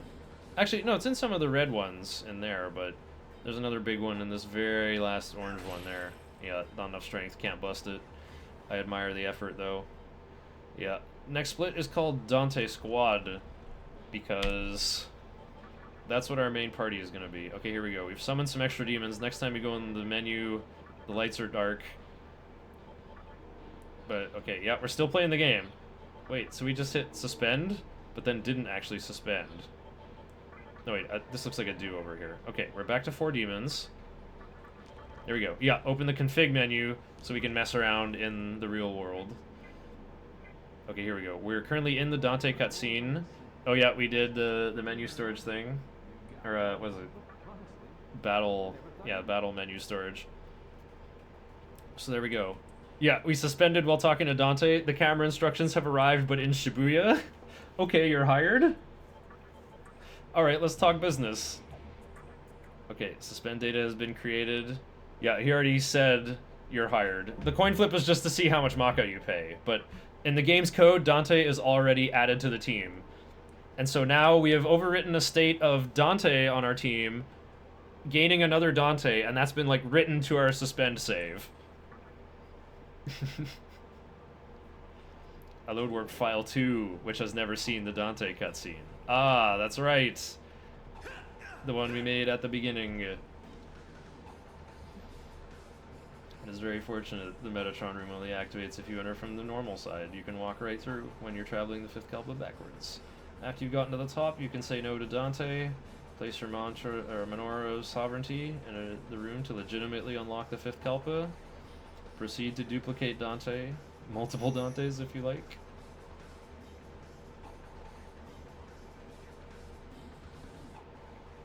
Oh, there's a separate video for just full demonstration of fifth Kalpa. And there's a cutscene storage to go out of bounds anywhere that'll come up pretty soon. Yeah, battle interruption to title screen. Yeah, that's when you have like the menu storage going, then get into a battle. But then when you cancel like load from that menu, it like kicks out from battle to title screen. For some reason. Oh, here we go. We don't have Dante at all. On this party we've loaded. Nope. We didn't actually want to load. Yeah, just wanted to kick the title screen. Hit continue. Shit's gonna get even worse. We're talking knee deep in Dante's. Here we go. Here's our third Dante. He's hired too. Look at that. We have 3 Dantes. And create a suspend save with 3 Dantes. Yeah, theoretically we could have 4 Dantes, but there's no reason to have 4. Because your demon in the 4th slot can just pass to Dante 1. We gotta give him, you know, nicknames. Featuring Trickster, Swordmaster, and Royal Guard! From Devil May Cry 3 series. It has become Devil May Cry 3. So yeah, remember, we want to not summon down to 3 demons. So, yeah, Brotodile summoned... Okay, here we go, we're making sure. Yeah, there we go, and Momonofu 4th. Yeah, so we can't just, like, dismiss, because once we go down to 3, we can't go more than 3. So we have to, like... add more demons. They don't fit on the UI. We can't see them. Then we start returning to stock the ones that were higher up, so that the demons 5 through 9 are now 1 through 4. It can be a little spooky to do that, because if you close the command menu with more than 4 demons summoned, the game behaves very funny. It seems that which demons are active are kind of written into, like, I don't know, what do you call it, like an array, a couple of registers, some section of RAM, and summoning more than 4 starts to write weird values on top of variables that the game's engine is supposed to be using. That's why we saw some weird, like, you know, DDS3 config help stuff going on. Fiends hate him. He went to Lucifer in 2 hours with 1 weird trick, and basically you're Dante. Where are we at in the notes? Make your way up through 5th Kalpa. Accept Dante the first time. Go to Labyrinth entrance and save. Warp to Shibuya. Part with 2 demons to make space for 2 more Dantes. Suspend. Reload save. Go down to 5th Kalpa. Load warp the earlier Labyrinth save from when you first got Pisacha in 4th slot. So that would be slot 2 in this video. And dupe the Dante scene to the suspended save you just made. Repeat again for a 3rd Dante. Summon 3 Dantes and Momonofu or Minakata, depending on what fusion pile you made at the start. Oh wait, we're doing it again. Oh, we're doing cutscene storage, that's right. So, collision is disabled during cutscenes. So by loading save 2, which was right in front of... Or save 3 or 4 would work as well, actually. You know, just talk to the people. My master's resting right now. But it's still a cutscene where collision's disabled. So we've gone back to Yoyogi Park by Shibuya at the beginning of the game. Okay, it took 2 tries. Boom. We just moved right through the trees. We're in Yoyogi Park East. We just skipped like 3/5 of the game. In 2 different sections. We skipped like 2/5 from the early mid-game and 1/5 from the late game.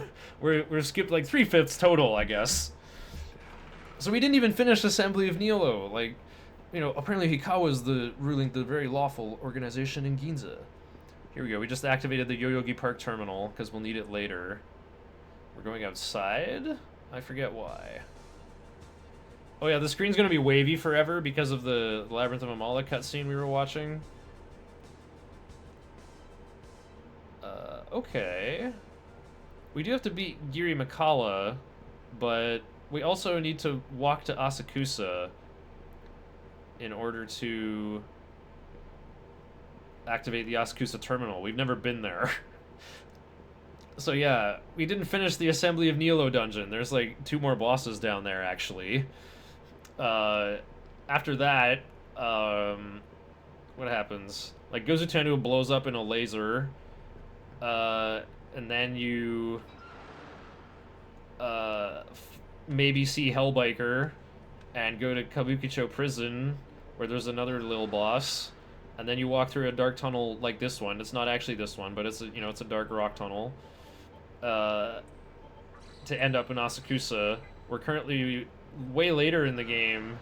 Like you go to like a whole gigantic dungeon that's like a disc 1 boss, and then another little boss after that, and then things change in Asakusa, and a new tunnel opens up where you can finally go through this tunnel to Yogi Park East, which was locked behind a one-way door. But now we're going through Asakusa Tunnel backwards to go to Asakusa, and the debris in the tunnel that hasn't been cleared out yet is actually like only collision blocks like outwards. We can walk through it one way. In this route variation, I decide to unlock Marunouchi legit versus doing Kaiwan and stuff. Oh? Oh, really? Oh, yeah, I see. You're gonna do all the Asakusa chores. Oh yeah, this is our first time in Asakusa Station, so there's a cutscene to introduce us. We've walked in through the entrance. Oh, the entrance is right behind us? Cool. Much less walking. Thank you, game. Yeah, there we go, Yushima Station. We're on the outside of South Asakusa, and whoa, it's really wiggly right now. Is this what Willie sees at full o'clock when speedrunners are trying to recruit him? Oh, if only we could use Asakusa A terminal there to warp to Big Asakusa, but we've never been there. We have to actually walk there. There's a revival bead on your terminal on the left. There's some really nice Magatama if you go to the collector's shop. But our MC is banished to the Gacha realm forever. We can't do anything with the Magatama, really. Uh-oh, encounter radar's in the red. Yeah, here we go. One-way debris. See ya.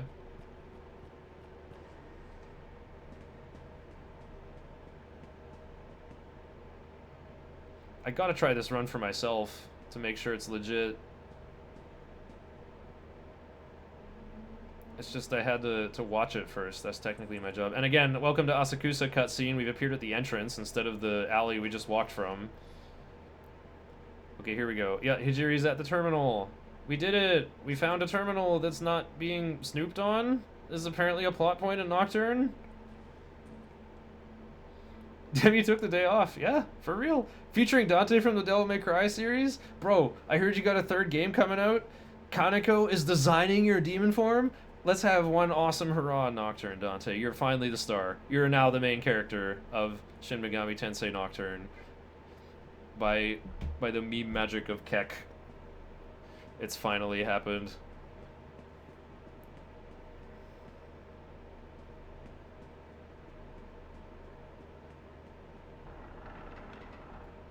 Now we gotta leave Nakamise Dori. They spell it like properly in the PS2 version. Nakamise Dori. Like with the U to extend it. Okay. Leave Shibuya. Cutscene storage to clip to Yodogi East. Specifically go through the trees. It's in the notes. Touch the Yoyogi terminal. No need to save though. Leave and make your way backwards to Asakusa. Directions for going through the tunnel in reverse. Left track. Use Liftoma and Lightoma. And I don't think Estoma does anything in that tunnel actually, but yeah, you got a Labyrinth Pisacha to turn on the lights. That's nice. And Liftoma, so you don't get the like you don't have to cringe while walking through the red stuff. Go to corner of the floor. Ignore room you pass on the way. Yeah, it's got a Soma droplet in there. Could be a good healing item, perhaps. Climb ladder. Leave by going to your right. Touch Asakusa terminal. No need to save. See Sakahagi first. Then go all the way inward to Mifunashiro. There's a magic mirror on the way you could do. You could still do Puzzle Boy for a marathon incentive for literally no reason. Because there won't be a guy with Magatama to use them anymore. Yeah, that's Sakahagi. We, the first run, tossed out what was left of him. That one's already viewable on SRC if you, like, turn on the, view obsolete runs on the filter. Death Zero is back. Just in time, we have our 3 Dante squad. Yeah, Brotodile did a complete reroute here. I thought he did figure out how to go out of bounds on the Ginza plate of the Vortex World map. But I thought that would be the fastest. But the problem is you have to, like, legit open up Nihilo Secondary. Oh, that's what we're gonna see, I think. All with Pierce? No. No, the Dantes haven't leveled up yet. They're gonna get their first level from Giri Mikala. Like, they haven't been in a fight. They would actually have a tough time taking down Metatron, I think. Haven't got a Metatron resists everything but ice. Haven't got Stinger yet. or Sun's Oath would be really helpful. By the way, there's an attract pipe in that room, if you really want one, but it's a bit late for that. We already have our Dante squad.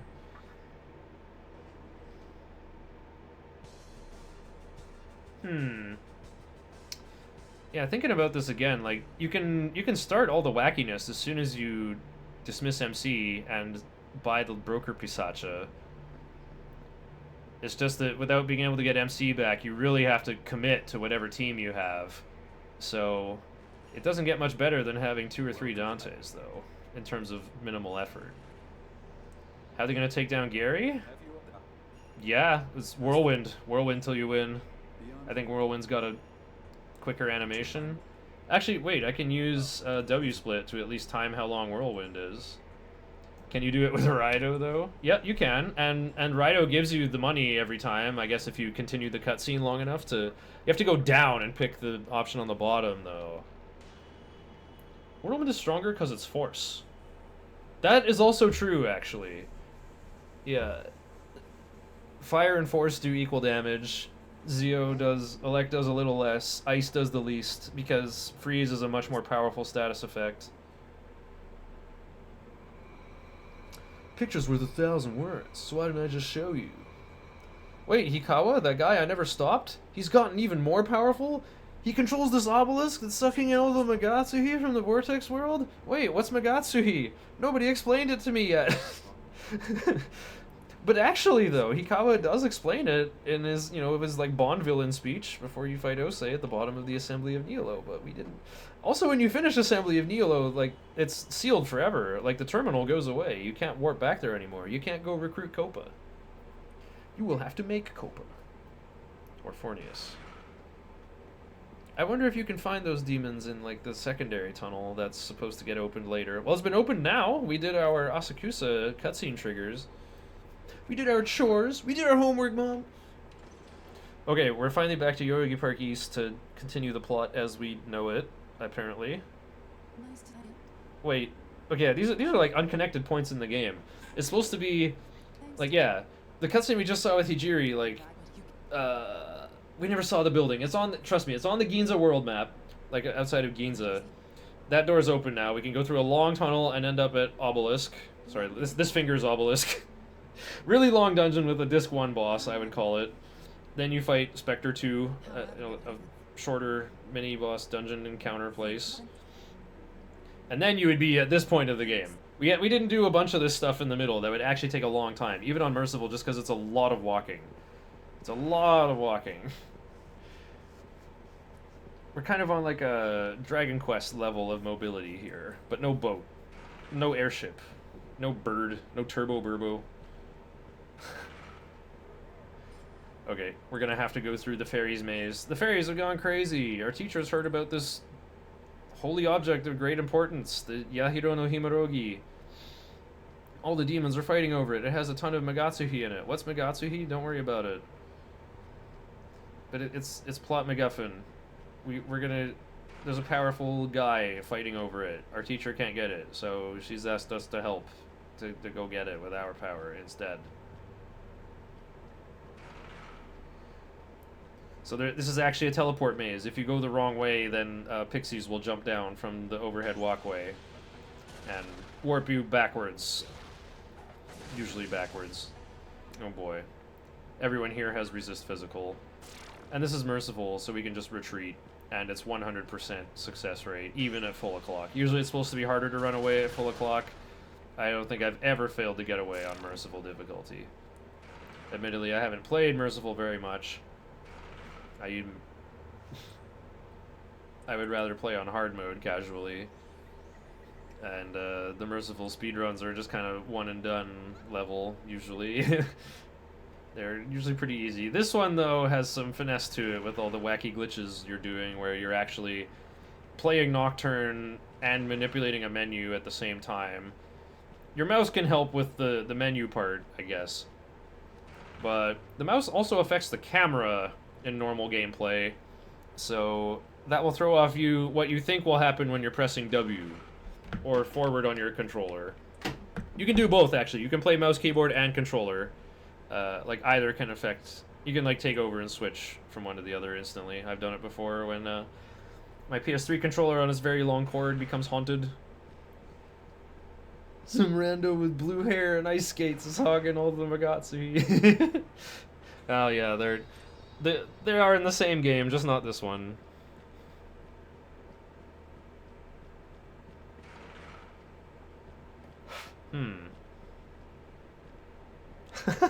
This has got to be like one of the... Man, this guy's guest starred in 3 different games already. And yet, he's a silent protagonist, so they didn't give him much personality. Probably feels like a big icon with no personality for me. Oh, there's some medicines and life stones in these cubes. That could be some handy healing items for the end. So yeah, our Dantes have resist magic, resist physical. They have null, expel, death, and ailments. And they have a passive skill called Never Yield, which is identical to Endure, where if they would die, they just go to 1 HP, and that can happen once per battle. Technically, you can dismiss a demon and summon them back to recharge their Endure, but we can't do that because then we'll go down to too few demons, we'll be stuck at 3 forever, and that will remove all of our bizarre glitching powers that allows us to summon more than 3 demons to 4 and beyond, and thus cause strange game behavior. You really do not want to get into a fight while you have more than 4 demons summoned, by the way. It'll probably make the game crash or become inoperable, basically. We keep saying soft locking, but I would just call it become inoperable. 4 games, actually. Oh, he was in the MMO that got canceled. He was in SMT Imagine. Oh, I think he's in the gacha game, right? SMT DX2 Liberation? Is that what it's called?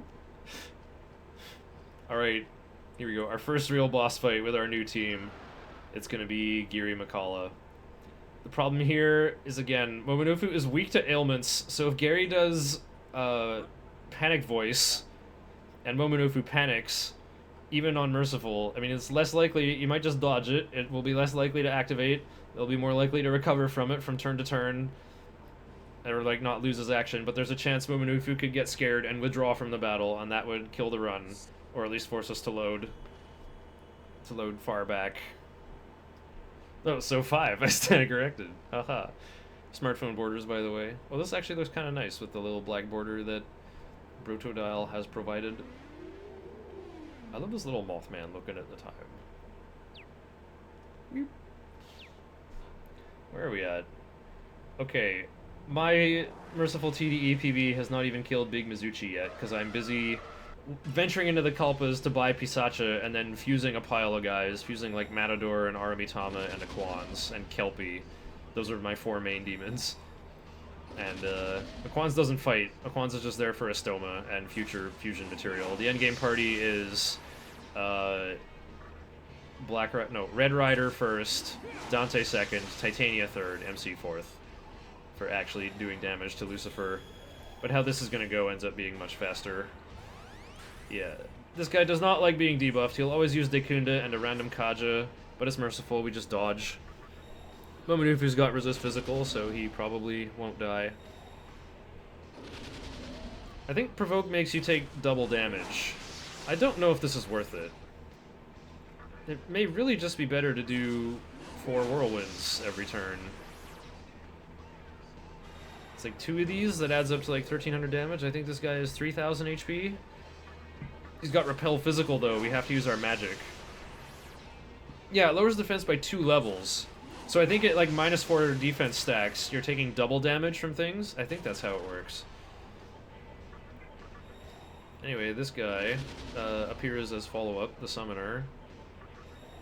But every time I've seen Brotodile go for this, he gets a crit on Rebellion and it's an instant kill.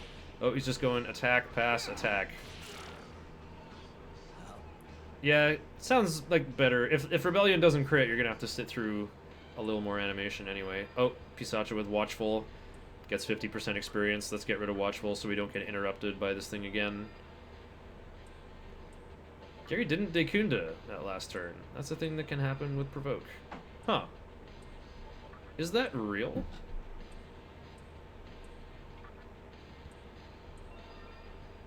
Actually, I want to scroll back and see it again. Okay, wait, pass? Oh, right, for the other one. Okay, Beast Eye. Dekunda. Wait, this is the first one. Yeah, he attacks that one. Great, he didn't die on this turn, right?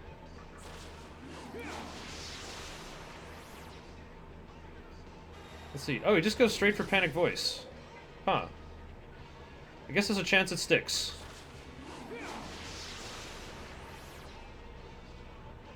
Yeah, he's already doing full power whirlwinds. Down in 2 more. Okay. Well, just for that small hope that it sticks then. Okay, wait, let's pay attention here. Because, okay, this Dante gained Vitality. If one of them gains Agility, that one will start going first. And will, like, make your turn order not look like 1, 2, 3, 4. It could look like 2, 1, 3, 4 instead, or something. Or a 1, or 2, 3, 1, 4. That could happen. Okay. Oh, that one did gain Agility! So the one who's going third is going first now. Alright, let me know if we learned some amusing stuff. Yeah, just give up Kamikaze. We can't get rid of him. He's gonna lose Brutal Slash, but that'll be a little less menuing to worry about later. Oh, Mabufula could do something versus Albion, actually. Wait, we're not fighting Albion anymore. A team with 3 Dantes is kind of cool, I'm not gonna lie.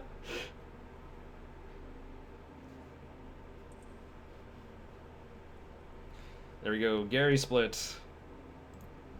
I take down Gary at 334, 44.8. It's like 334.45. So if you want to compare to that, this glitch drought is an hour and a half ahead.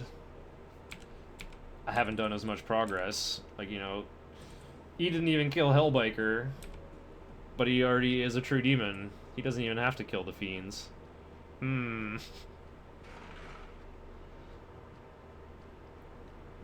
Okay, one other thing to do in the middle here. We do actually need to reach the diet building where we can actually get the Yahiro no Himorogi back from our teacher. We just gave it to her, we're like, wait, that's a mistake, I need that back. But we have to do some plot stuff to fix it. Oh, we haven't even done it yet. Here we go. Oh no, we're about to give her the Yahiro no Himorogi. No, don't do it! Don't do it! I'm watching a Roman chariot crash in slow motion.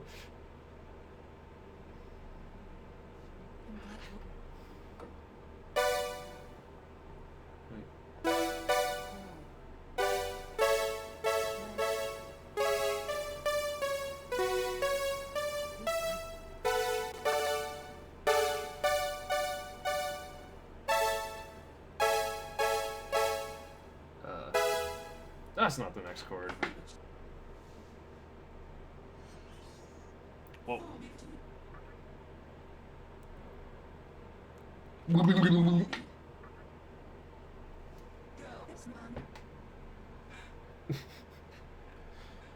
Oh, I think I got a clip of the Aradio wiggle with 60 FPS mod. It looks awesome. I don't know what they did. Like, there's no way the animators actually did that and then just accepted it getting rendered down to 30. I wonder if the mod is actually just like interpolation. Don't know.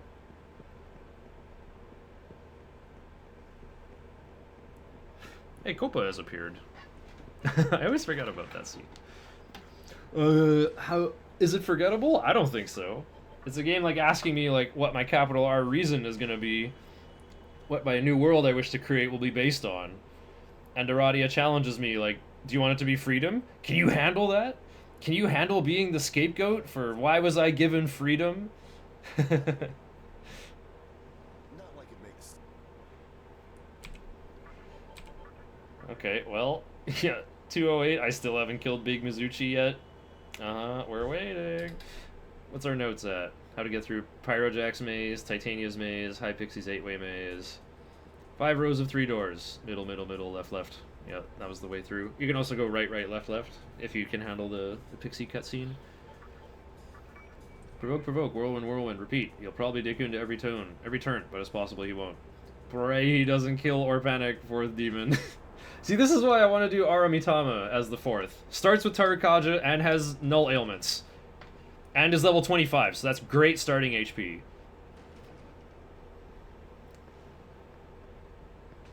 Then you don't even have to worry about getting Shikigami. You could just recruit Kodama and set up everything you need. Can you handle giving me the mini pyramid thing that you will only want back later?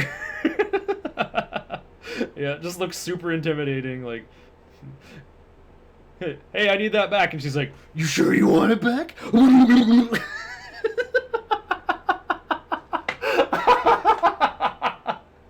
That's actually what Nocturne is about.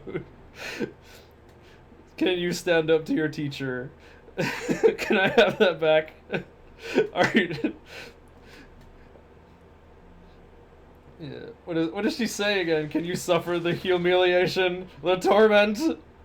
Are you afraid? Are you afraid of the humiliation, the torment? Yes. Do you wish to bear the cursed name of freedom for all eternity? No. Go! See if you can really do it. Hey, it's Chiaki. We just saw her at Club Inferno, like an hour and a half ago. Wow, she's not holding up too good. How come the camera's on this side of her? How come she isn't like holding her heart with her right hand, like fallen heroines often do? Why are you holding your heart with your right hand, Chiaki? She should have used Troffery with those jutes. They got 25 MP, they can do it once. I need to make sure none of the leaders got murdered while I was getting this. So could you hold this for me? I need to make sure none of the leaders got murdered while I was getting this. Could you hold this for me?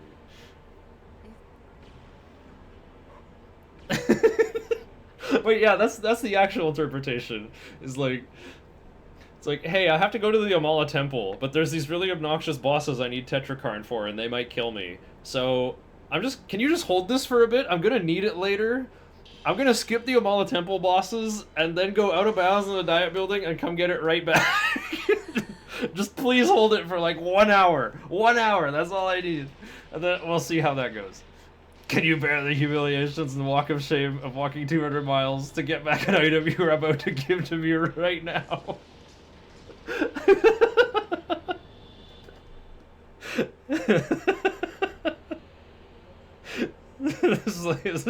Is this Oscar Langley from Super Robot Wars telling me I'm pathetic in a GBA game where I can barely see what's happening unless I play outside in bright sunlight?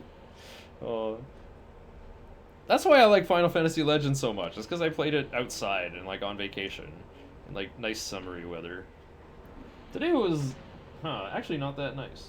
If I was gonna go for a boat adventure in my inflatable rowboat, this was a good day to skip. Except I still have so much delicious jambalaya to eat. So I think I'm gonna do a Nocturne run tomorrow. I think I need to do like one more real hard TDE run. I'm not saying this is the future, but wouldn't it... I kind of want to like sort that away. I know I can get a way better hard TDE run. I had to fight Red and Black Rider twice in that PB. And my Dante split was so bad. I took like... Dante trolled me and I had to fight him like 3 or 4 times. And I barely missed New O'Clock as well the first time around. Like, oh, I could save like 25 minutes in the early game. And only fight Red Rider and Black Rider once, now that I'm better for that. I could save like half an hour. I could get a low 12. I could get 3rd place. I want 3rd place. And if I get sub 12 somehow, that would be even better. Day got the time that Mizushima got with Monkey Route on PS2. But on PS3 with SSD diff, maybe. But we know sub 12 is possible on PS2. I would feel amazed if I could do it. I think I can. Evil, because she's souped up on drugs. Oh, it's Xenogears Ellie, because... Oh, I see. Souped up Ellie. Top 10 juiced up players. Top 10 juiced up coaches. Alright, we have Arahabaki now. I feel like Aramitama is just the GOAT. I will cook up a fusion tree that always makes Aramitama using only one SMC demon. For sure it has to be possible. Because if you can... Pixie and Shikigami makes Lilim, and if you can get Earthus, you can rank up Lilith. Wait, well, with either Eros or Earthus. I don't know what ranks up Knights, actually. Let me check while Hijiri gives us the lore update here. Okay. Tell me what happens if I fuse Knight Lilim with element Earthus. Fusion not possible. Okay. Earthus ranks down. Eros ranks up to Fomor. How about Aquans? Not possible. Flamus? Not possible. Okay, so Eros, the only option that ranks up. But you already have Eros, because you combine 2 fairies to make Eros. And then once you have 2 knights, you can make an Earthus, and then you can rank up all your fairies. And I think once you have knights... Yeah, I already know about this from Merciful TDE. When you have 2 different knights... No, wait. I think you fuse your knights and your fairies to make snakes. And with 2 snakes, you can make Aquans. And you already have Earthus, as I've established. Wait, well... No, I've assumed Earthus. No, wait, you can make Earthus! You can already make Earthus with 2 knights! So, yeah. So just Shikigami works. Just Kodama, I'll have to figure out. Because you can make Apsaras. And you can make Shisa. You can... Whoa! Wait, we have a new copy pasta from Death Zero. Did we see... Oh, here we go. We got the Fortnite dancing Mothman. Hi, Shinner and chat. This is Apple. Who is your favorite Xenogears character? I like Ellie. She constantly uses drugs only to fit in with all her friends. Her parents don't really like her, and I don't like her parents either. Maybe one day her dreamy white knight boyfriend, Faye, will take her away from her life of drugs and onto a path of Satanism and slaying God. How's about use? I'm doing great, Death0216. I'm doing so great. I'm playing a sacrilegious game now, and actually, no, I'm verifying someone else's speedrun of an here's our Speedy Dante. Speedy Dantales. Speedy Dantalion in position 3, going first. Oh, we're not even provoking this time. This guy's supposed to say, I just kill you! That's all I do! On turn 1. But 2 of these will do it. It used to be 2 provokes, and 1 of those. That feels faster. But I guess we just had auto memory on. We're not going to fight riders, so we don't need Stone Gaze. Moving on. I still haven't killed Big Mizuchi in my PB. I killed Spectre 3 at 355. I stumbled on the Consently. Pretty close. There was a Xenogears speedrun on Really Really Longathon that had like a 20-hour estimate or something, but they caused a softlock somewhere past halfway and the run got canned. That's what I heard happened. How unfortunate. I don't know anything about Xenogears except... Why does God need a spaceship anyway? That's all I know about Xenogears, just that one sentence. But yeah, the run was kind of funny. It started out by like going in the debug menu and getting maxed out ether stats on the first 2 characters or something. Just getting a lot of like you know, files to raise that. Okay, here we go. We're setting up more glitches, by the way. We're finally... Sounds like a classic really longathon moment. True! Okay, we gotta do cutscene storage here. We gotta get off this slope in Sanno. Okay, we summoned too many demons. Carefully open the menu. Summoned a fair amount. We're gonna load file 4, which is in the Labyrinth of Amala. Wait, what? We didn't load it? Oh, I see. We loaded our... Oh, right. You need to load warp a file that has never been to this plate of the Vortex world, like beating Spectre 3 and seeing the Sando inward plate of the Vortex world. Otherwise, when you try to load warp in there, it's like all dark and doesn't work. We don't really know why, but it's like the first version, or like just being there, I don't know why. So let's see. Yeah, we're looking at a cutscene, so we can remove collision again. So yeah, back out, title screen appears. Cutscene is still happening though. Get ready to load the suspend save. What seems to be the matter? What seems to be the matter? There we go, we're out of the sludge.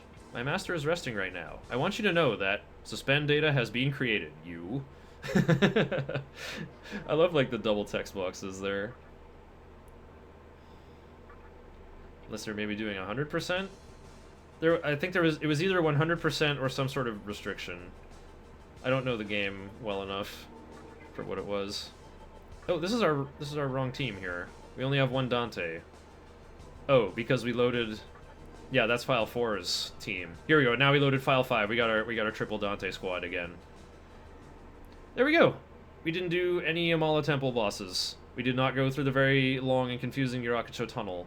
We're just in the diet building now. It's the AC is not working right now. It's like really sweltering summer weather in here. I got the cutscene storage wiggles again. Oh, speaking of out of bounds, it turns out the diet building is very well constructed. It's really up to code. The floor plans extend like really far out to the outside. Usually, if you, yeah, it's from the Labyrinth of Amala. No, it's not it's not Kabushio Prison. We're never going there. Oh, here we go. Yeah, we're setting up cutscene storage again. So summon too many demons, and then fix it. Go back to 4. Except we are also playing the game at the same time. We're gonna look at the peephole for the cutscene we've already watched, and the lady in black is like, "What's the matter? My master is resting right now." So yeah, back out. That creates the title screen. Get ready to resume our suspend save we made, humping our chest up against the wall of the diet building. So we can walk forward a little bit. Not too much, because collision is turned off, so we sink through the floor as well. Just enough to go past the wall to be out of bounds. Alright, make another suspend save. And we got rid of the menu storage. Good, good. Yep, load our suspend save. Boom, we're out of bounds. What the? Instant encounter from the suspend? That was so spooky. On Merciful too? Sheesh. Okay, here we go. We're walking around the outside of the diet building to the south. Yep, we're through the courtyard. Boom, there's the Soma droplet, and here's the elevator to the actual cube of parliament where Hikawa and his Japanese parliamenticians meet. Yeah. Okay, there we go. We canceled that elevator cutscene this time. Brotodile's getting better as we're watching. Wait, what the? Something about this texture seems wrong or boring? Well, it just hasn't opened up yet. Wait, it's our teacher! It's our cube! Give us the pyramid back! Give us the Yairo no Himorogi back! We need that! We need that to stick that back in Amala Temple and finish the game, dang it! No, what are you doing? You're getting owned in a debate! What do you mean? Like, you've been running away? I've been chasing after you! No kidding! Aradia, you're on trial now! Give me my stupid pyramid! What the heck? It's so bright! Why is HD like this? Oh yeah, English Hikawa grunts to push off the lid. I actually like that. Makes the lid look heavier. It kind of looks like it's like heavy to start, but then it's like actually really light once it's misaligned. That's kind of how the animation looks to me. No, I...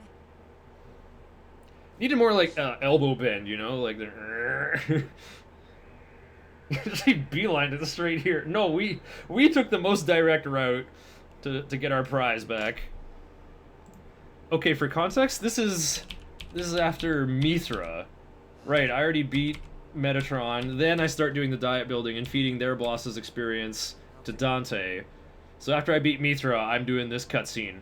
3 hours and 5 minutes later in my Merciful TDE PB. Like, look at all this stuff we skipped.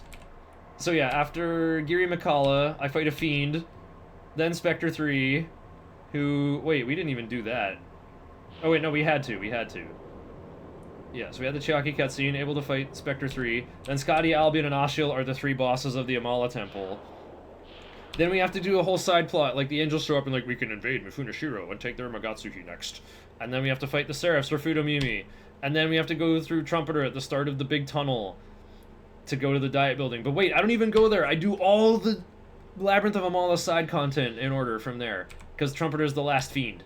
So then I can take all the candles, go into the front of the labyrinth, through back to the bottom, like the entrance to the 3rd layer, where I had to make the riders appear in the Vortex world, then took them all out on the way while doing the main plot. And then I get to do, you know, fight Dante again, and Beelzebub, and Metatron. Then I go through the tunnel and back to the diet building and beat these 3 bosses, and there, I finally get the pyramid back! I can put it in the courtyard in Amala Temple. Well, not quite. I still have to make the middle temple descend by beating the 3 bosses. we're gonna see if Brotodile really cashed out on what he was talking about. Apparently you can do menu storage, and you like walk forward into the tripwire for these Amala Temple bosses, but then you can run away from them, and then you're in the same room, and as long as you don't walk forward... Wait, does it make the Magatsuhi flow, though? No, I think we talked about this. Okay. Let me see the notes. Do we have a plan for Albion? Okay, Spectre 3, twosome. Apparently that's the strat, even though it's a long animation. Okay, enter. Save at Amala Temple Terminal. Leave back to world map. Load warp your most recent Labyrinth of Amala save file. Cutscene storage to clip out. Load warp Amala Temple save before you enter Diet Building. Cutscene storage in Diet Building entrance room to the elevator side. Yeah, you can go around either of the big courtyard up there. Yeah, Yuko can clip out of bounds better than us. I mean, Aradia makes her disappear in like the first canon cutscene you see her. She can teleport. That's gotta be Aradia's powers. Okay, Amala Temple proper. No need to save. Estoma outside if you're close to getting an encounter. We're just using it at new o'clock. That'll last until the next new o'clock. Well timed. Can't turn the lights on in Black Temple or you can't solve the puzzles. True. Oh, here we go. There we go. Now that our Dante learned to retreat, we can cause some weird stuff to happen. Okay, we're doing Black Temple first. The order on when you do them doesn't really matter, especially in the context of a Merciful run. In the other difficulties, you need Tetrakarn, which is annoying. Something to consider for your fusion route. Something that has to be kept in mind.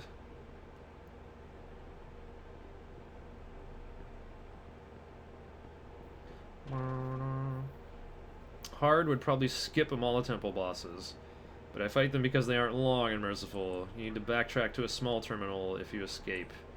And I want Sun's Oath before Kagutsuchi. True. Brotodile with the insight on his own run. Yeah, Sun's Oath, that passive for Dante that grants 50% more damage. And a piercing effect, but we're not going to actually fight Lucifer, so we don't need that. I think you could just beat Kagutsuchi without Sun's Oath. Well, I don't know how many healing items you'd need is the thing.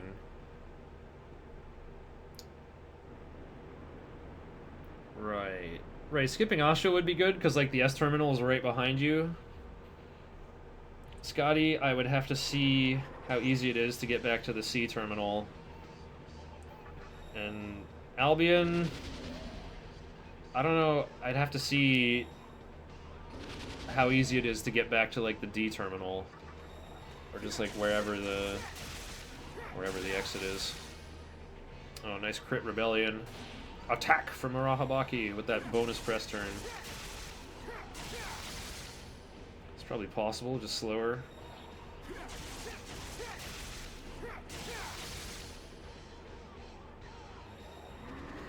On hard, I feel like you'd have to take more fights, and you might just get it that way. Like, I can't change my difficulty, or it becomes a run of that difficulty. And I just think, like, the random encounters will be truly frightening for a hard mode run. You can't do a route this aggressive on hard. Well, not just because, like, you level up slower, but, like, even for this phase of it. Here we go. Stinger will be very good. Wait, will it? It's a faster animation. It's about as strong as Rebellion. It's just a lot less likely to crit. But the much faster animation sure is nice. I thought you might get rid of Intimidate, but that'll make your move list longer, right? I need Stinger for Scotty. Oh, right. Yeah, that's coming up. Scotty has Absorbed Physical, but now we have an Almighty attack. So... yeah, I guess if you're gonna skip them, it's like all or nothing. It seems to be technically easier to actually fight these bosses rather than escape from them.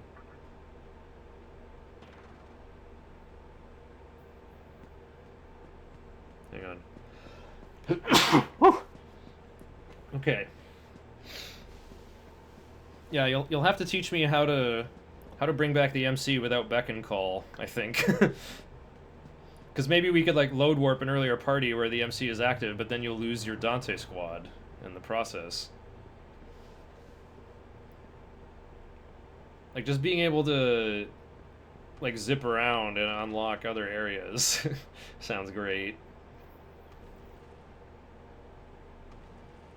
But let's see. Beating Spectre 3 actually sounds achievable with basically anything.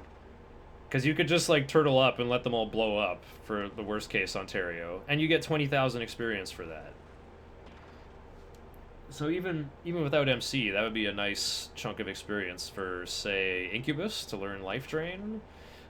Well, wait, why am I thinking about that? That sounds like casual strats.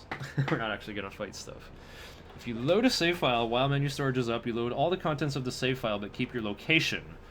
So just load warp a level 28 Demi-Fiend save file back after you clip to Yo-Yogi.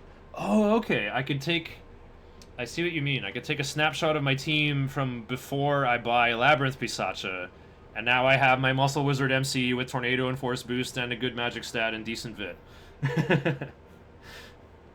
And Warcry, Fog Breath, Taunt.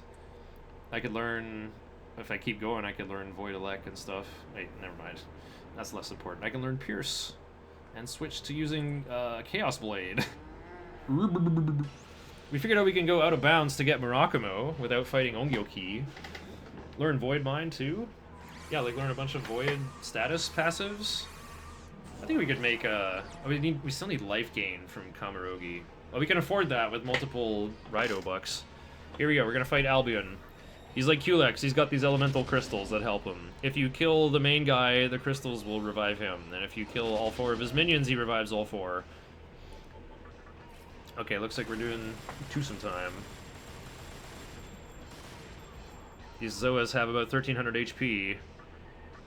Rahabaki's gonna attack Albion. We don't even need no focus. We could turn on auto to short. Oh, that's so lucky! Hitting the Repel Ice off of Rahabaki instantly end their turn.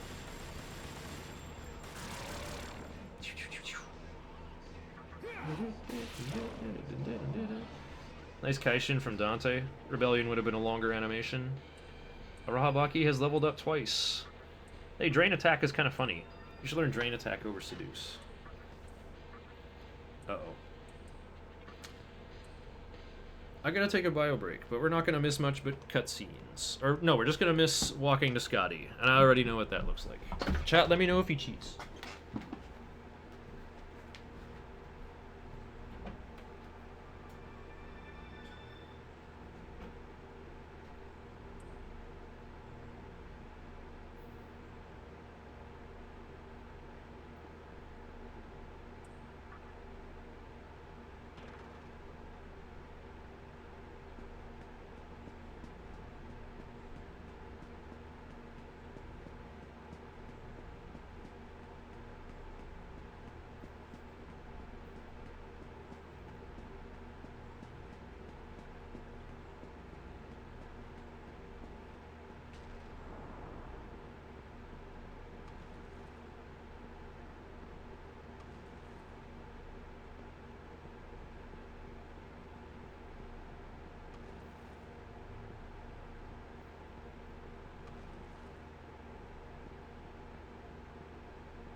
the heck? I missed Scotty. We have to rewind.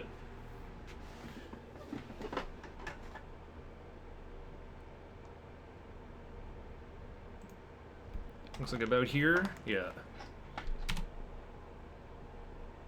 Uh-oh, I hit something on my W split. I sure did. Where were we? We're 233 in. Oh look, I just killed White Rider because I arrived in Asakusa. And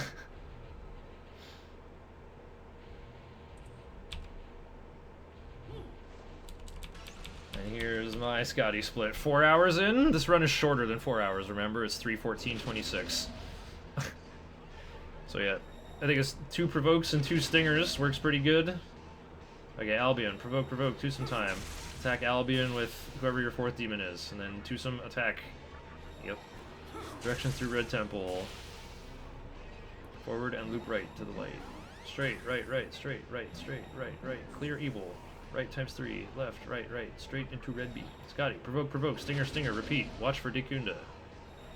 She always uses Dekunda. She's scripted to do that after taking 2,000 damage. And should use Dekaja, except you haven't got any buffs, so... She uses Rakukaja, which is sometimes her follow-up to Earthquake.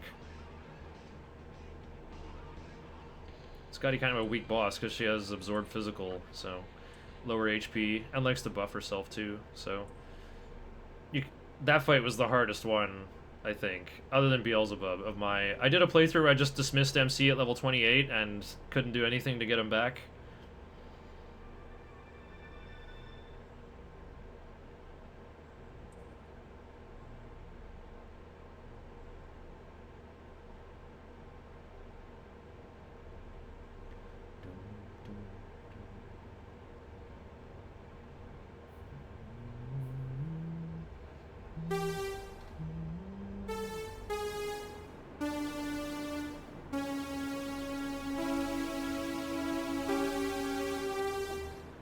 Diminished Triad.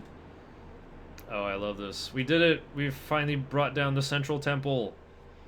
So we can chat up Isamu, who has kidnapped Hijiri, and is gonna sacrifice him for the sake of his avatar of Musubi. What's Musubi, though? We never found out. We skipped that part of the story. So... Oh, we're pressing... Okay, yeah. Pressing L3 and R3, I think, to cause camera shenanigans. I think we're gonna get another cutscene tripwire as we approach, right? Oh, nope. Do we have to watch this first?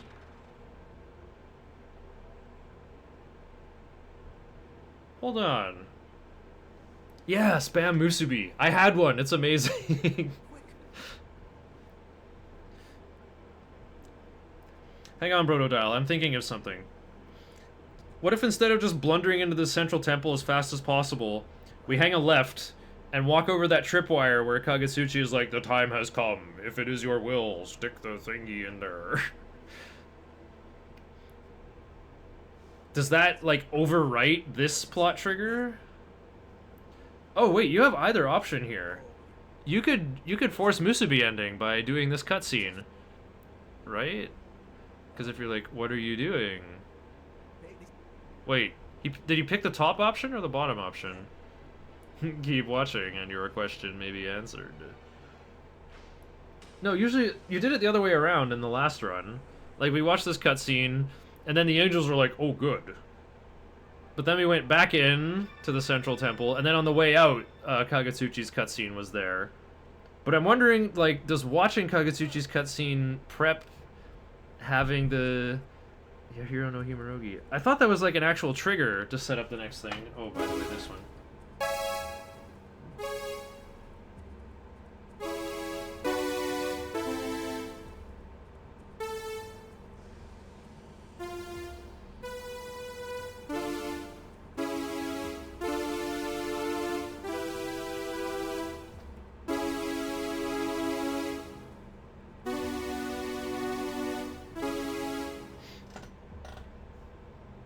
But yeah, we don't actually earn anything from this cutscene. This is just like Noah's introduction And then the Divine's tripwire is there to then set up Asakusa and Mifunashiro for the next thing. But I do wonder, like, what if we just walk into Kagetsuchi's tripwire first? The time has come, and so have I. Then, what happens if you go up to the Central Temple? Do you get the Noah cutscene, or does it just skip all that, and then you get this cutscene, which is the longest cutscene in the game? I should have just held on longer and gone here. Oh, okay. I could play the rest of the Fiend Battle music, I guess.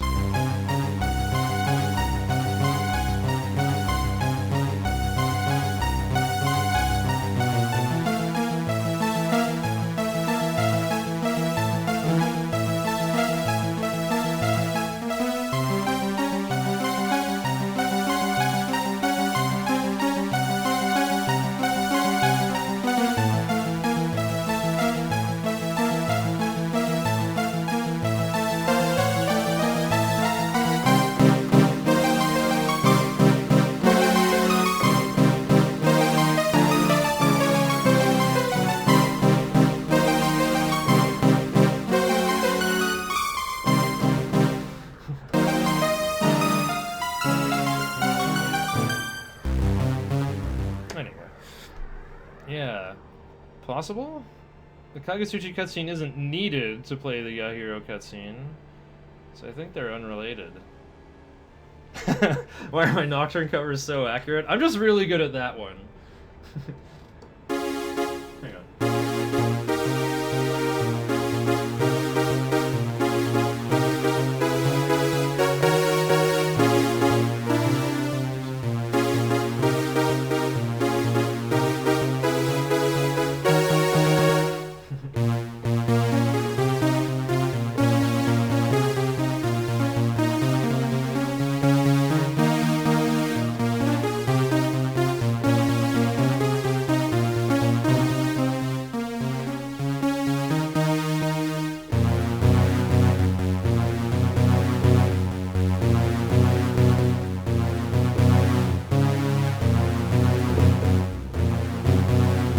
Get this PPMA cam again. That's an easy one. Yeah, the tripwire's way over here.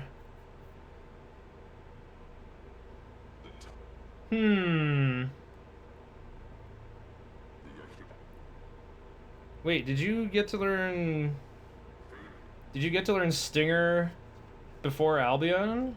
Could you do, like, because going to an S terminal after to just go back to this big terminal, then walk out front through Kagetsuchi's tripwire, then you just go to the Central Temple for the first time. That could be the fastest.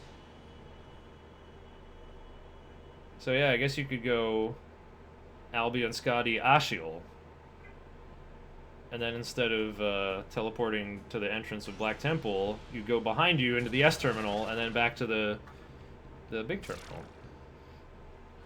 What the? Yep, that's gonna prompt a stoma. Level 28 MC might be able to keep away. Level 19 Pyrojack should be able to. I think 6 or 7 level difference usually does it.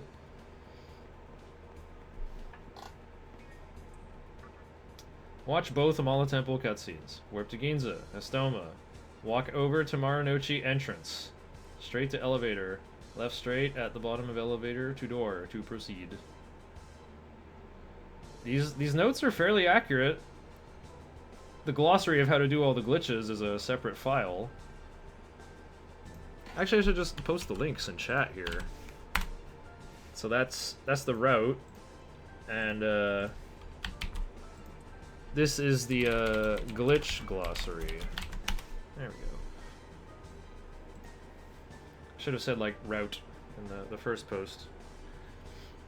Okay, so this is a different route from Brotodile's previous runs, where he would finish Nilo, like fight the Kaiwans and fight Osei, even though like walking down the drill all the way to... Well, he doesn't fight Osei. He goes to Osei's room and then uses the cutscene storage to go out of bounds and like jump across to the bridge of True Core Floor, and then goes like east-west. And then he's in Nilo Secondary, going up the dark tunnel to... Well, we'll see it. We'll see it here. This is the way you're supposed to go, but this is way back in like the obelisk part of the game. So yeah, you gotta go straight and then zag to your left a little bit. Hang a left. Door should be up ahead pretty soon. Oh, what the? An encounter on Merciful? While I was away, I was like thinking really hard about like what team would I actually want to do on hard. Would I want to like clone Dante? Pick up Dante early? Even just like picking up the one Dante early could be really good. And then once I like play more of the game and get to level 33, I can do Baphomet and like part with irrelevant people to bring back MC after I like need to go out of bounds again. It assumes you get to level 28 right after Bareth. You should theoretically save a minute or two, but it assumes you get to 28 right after Bareth. Oh, I see. Yeah, because like getting Kaiwan for an extra 3,600 sure would help.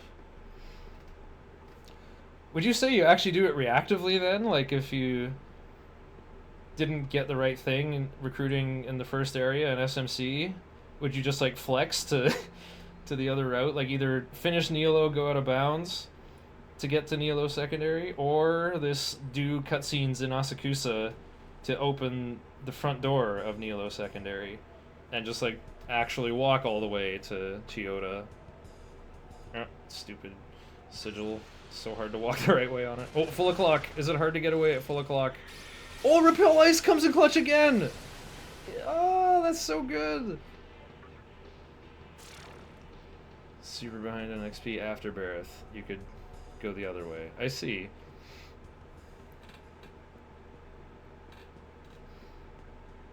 I'm still of the opinion that all you need to recruit is Kodama. I think there could be like every one demon flowchart. Cowan's floor takes so long. Yeah, it sure does. It's just a matter of like, I want Ribarama. But what if you get a Garnet? Then you could pick up an Attract Pipe. Or when do you actually hit level 20? You hit level 20 like from Dante 1, I think. So you could probably fuse Fornius right there. And then you have access to Ribarama. Wait, who are these three? What the heck? There's a boss at the bottom of Tower of Kagasuchi? Well, that's kind of cool, I guess. This is the... the Moire sisters. Oh, no way, dude. My pride is crushed. He's gonna beat the Moire sisters before I do, but he's also at the end of the game.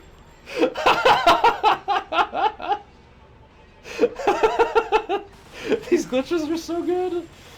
This animation is so long, though. The sisters have 2,000 HP. If you had Sun's Oath, Clotho and Lachesis would have already died. Atropos has more HP, though. Oh, she would have got an extra turn, but Dante the second dodged. Okay, so the other two are toast now. And we're just gonna use Stinger. No, just attack, even better. 15k for Sun's Oath. Yep, 5,000 times 3. Give up, intimidate. Dante looks unhappy. Oh, this one gained magic. Wow. Provoke restores MP, by the way. Like, all the Dantes basically have infinite MP. But their physical skills cost HP, so they don't spend their MP anyway. Okay. I think that's the last time we're gonna see the level up screen, actually. Wow, that's a nicely sized fit. The Dante squad all learned Sun's Oath just in time. So I guess those not diet building, those Amala Temple bosses are tasty after all. So Moire sisters went down at like 247. 5 minutes ahead of me. Except he's also at the final dungeon. Which for me, I'm getting to... Oh, after these guys. There we go. There's my Araman split. And his Araman split is coming up. Oh, at least the diff is smaller than 3 hours now.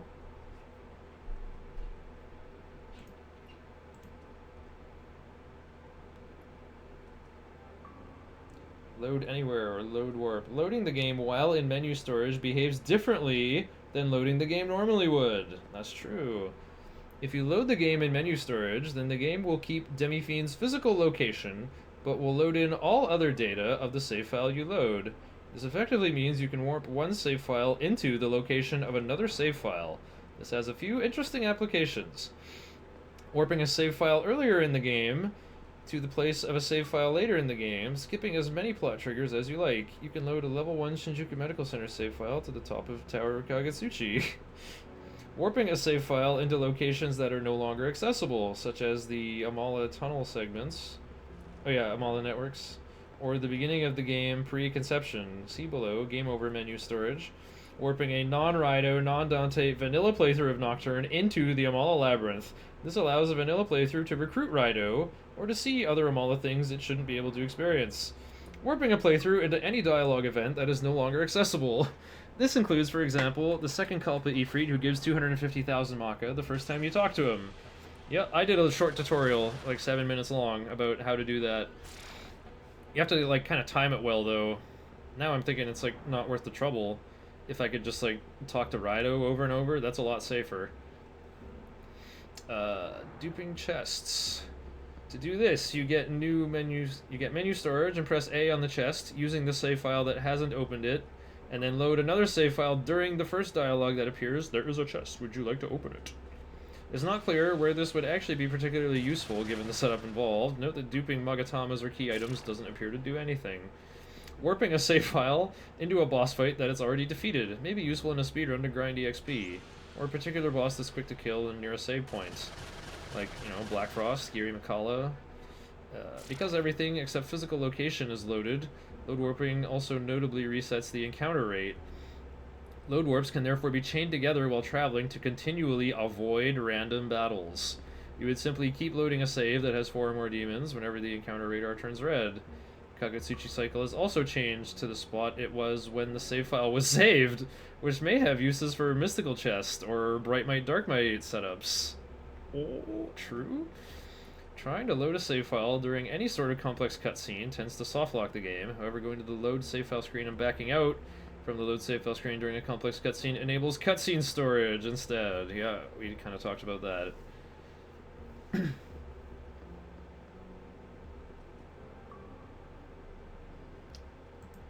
Yeah, the game over menu storage is basically the same thing.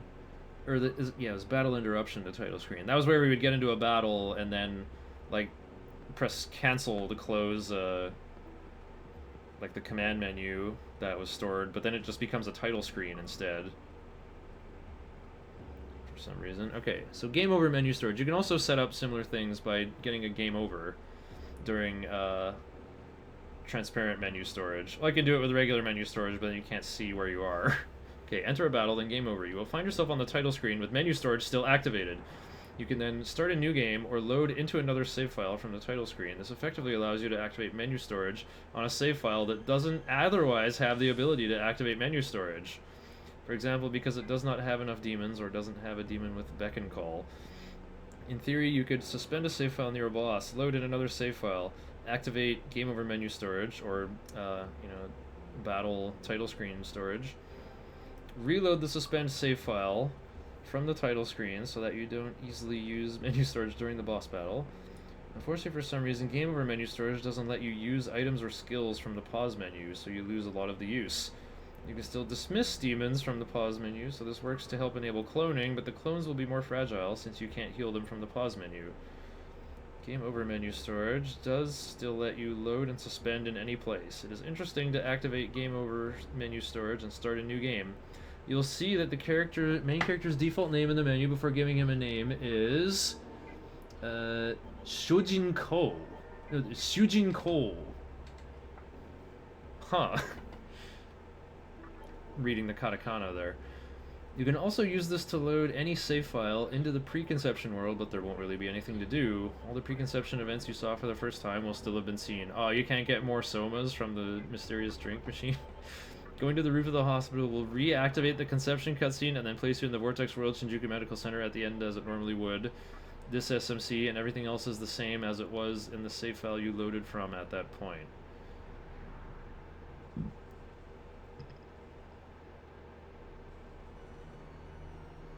Using either game over menu storage or battle interruption to title screen, have been found to enable early 5th Kalpa. See below section on early 5th Kalpa to understand how. See here for an example. Nice video link. Oh, by the way, we did our menu storage shenanigans. Again, summon too many demons, close the menu, open the menu again, unsummon our too many demons to go back to 4, but since we're still playing, we just go in. And I shall send you to hell. Physical attacks are forbidden. Okay, the battle UI comes up. We're gonna pick load and press triangle at the same time, and auto memory tries to re-perform retreat instead of attack for some reason. But yeah, it just causes a retreat, I guess, when you like load during a battle. So Aramin appears to be dead. Is there a thing in the glitch write-up about how to do this? Cutscene storage or out of bounds anywhere. Here we go, auto memory storage. For some reason, if you load a save file during battle, the game will immediately use the auto action stored for the character whose turn it is. This is true even if that auto action is a move that shouldn't be usable in the battle, or something that auto memory usually doesn't even pick. So you can escape boss battles or use a pot of death to set their HP to 1. To be clear on how to perform it. Go to config and make sure auto memory is on. Go into any battle with a specific demon you'll use in the boss battle. Use the action you want to store, so that is now an auto memory. Win or exit the battle without changing the stored auto memory action. Save the game. Activate menu storage. Enter the boss battle, and on the turn of the demon who has the stored action you want to use, load the previously saved game. It helps to click the left stick to freeze the UI while you're navigating to the load save file, so you don't accidentally do something else during this demon's turn. Yep, L3 does that, gets rid of the UI, so you can just admire the graphics. Just make sure to unfreeze the UI before you hit yes to load the save file, or else you might soft lock. The stored auto action will immediately be performed. You may need to hit A once if the action needs a confirmation over the enemy. Your party, items, story progress, and everything else will also be reverted to what it was on the save file you just loaded. But then how do we get our progress? Whatever. There are some nuances to be aware of. First, if the demon that will make an auto action on the file you're loading from isn't in the party or stock at all in the file you're loading, then the game will soft lock. It appears the game will be trying to use auto, but won't have any auto data to use. Second, you can hard crash the game in the case that the two files have a different number of demons in their stocks, especially when the save file you're loading has a lesser number of demons. This appears to happen because loading a save file while in battle will replace the demons that are currently summoned in battle using their stock number placement. If a demon in stock placement 10 is summoned in battle, for example, but the save file you're loading has no demon in number 10, the game will be confused on what to do and crash.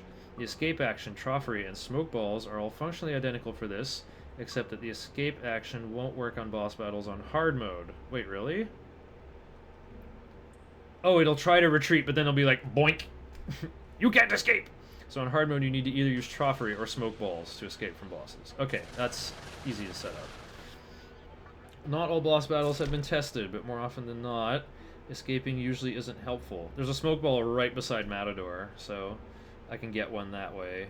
I might... No, I don't think there's a Forced Onyx anywhere, so I'm like, I could get an Aquamarine and like buy one from Rags, but...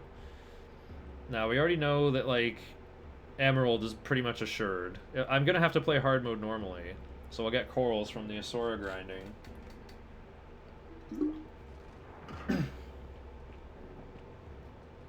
So I think I'll have like 1 smoke ball and 2 pot of death for this. So I'll have like 3 free wins. Oh wait, well, Troffery spell would also be pretty easy. I'll have my Corone Zone I can sacrifice for something. Okay. Escape action won't work on boss battles in hard mode. On hard mode, you either need to use Troffery or Smoke Balls to escape from bosses. Not all boss battles have been tested, but more often than not, escaping usually isn't helpful. The battle usually isn't considered one when you force an escape, so it usually either replays the pre-battle cutscene or places you right in front of the boss, with the boss trigger still active. But there are some triggers that might still activate upon the battle finishing. Bosses where escaping does work in a speedrun include the Amala Temple bosses, Ashil, Skadi, and Albion. The bosses aren't defeated, but the Isamu cutscene does play afterward, and then you can leave the room without needing to battle the boss. All 3 reason bosses in Tower Kagutsuchi, the bosses count as defeated. And Lucifer counts as defeated. It just goes to the next cutscene. It really does. The other use for auto memory storage. Oh wait, we're gonna do it to Noah now. So press L3, get rid of the UI. We brought it back, and Auto Dante tried to retreat, and it worked. The other use for auto memory storage, aside from escaping, is using a Pot of Death. The Pot of Death is a somewhat obscure item that can be purchased in Rag Shop for 1 emerald and 1 coral.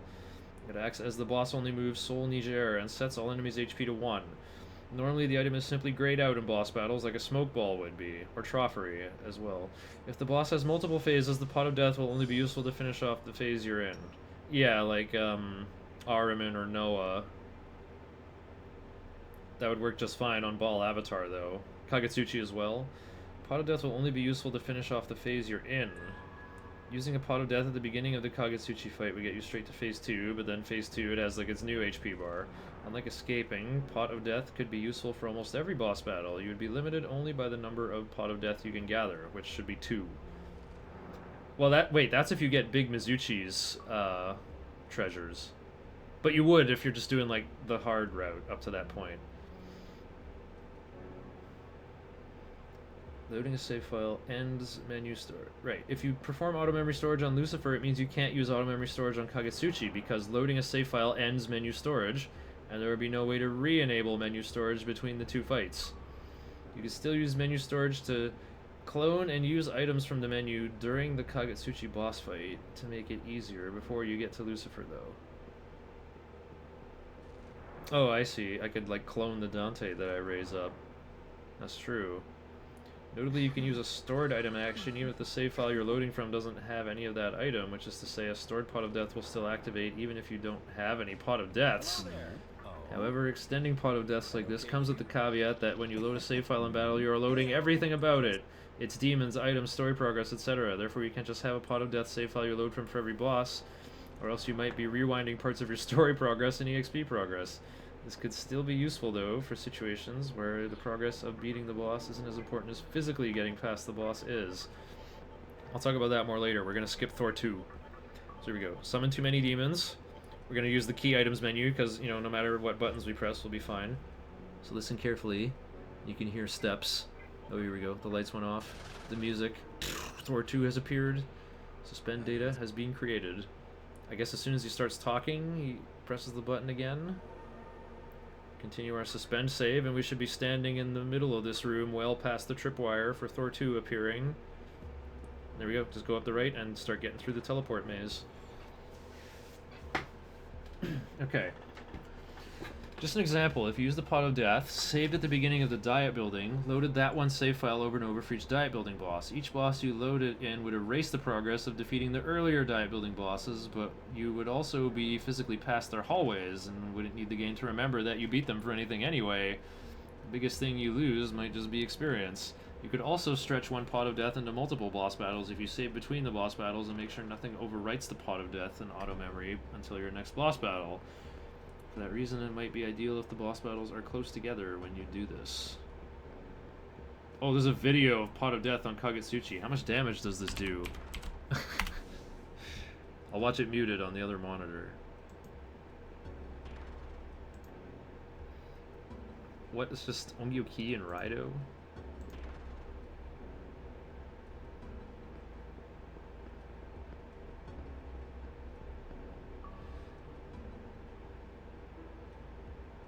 Okay, it's loading a level 99 file.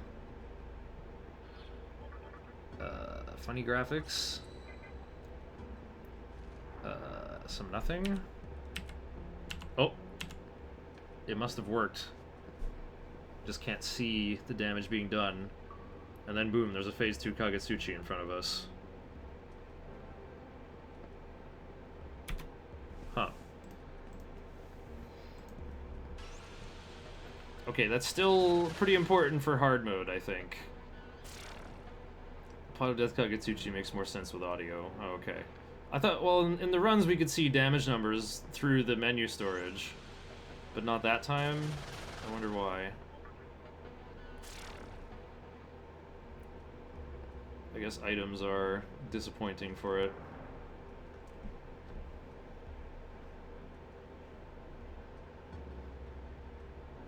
Yeah, we did it. We got our Dante squad. all with Sun's Oath. Oh yeah, we're past Ahriman, and Noah, and Thor 2. We're on our way to the next boss. Almost 3 hours ahead of my run.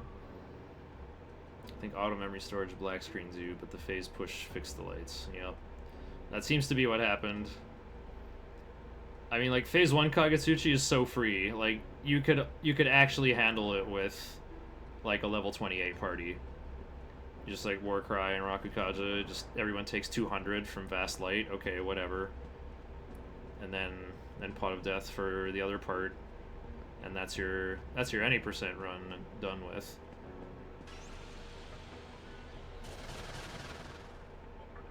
Oh yeah, I tried to do Albion completely blind in the earlier run.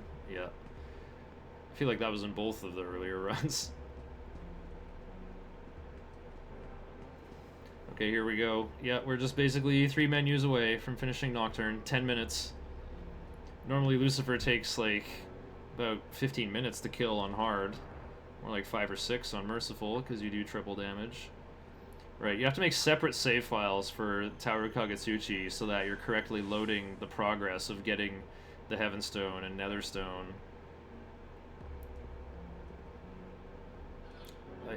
You always go to this corner.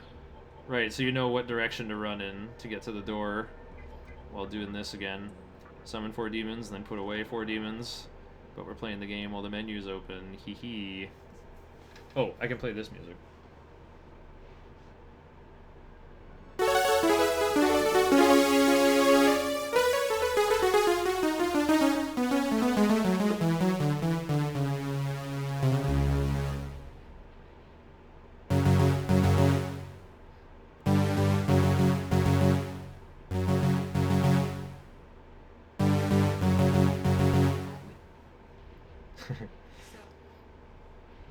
Oh, this music's pretty hype. Let's see how well I remember how to play it.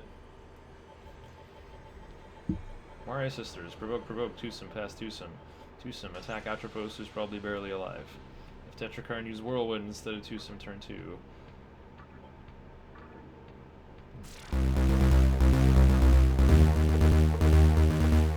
Oh, we're past Bell Avatar.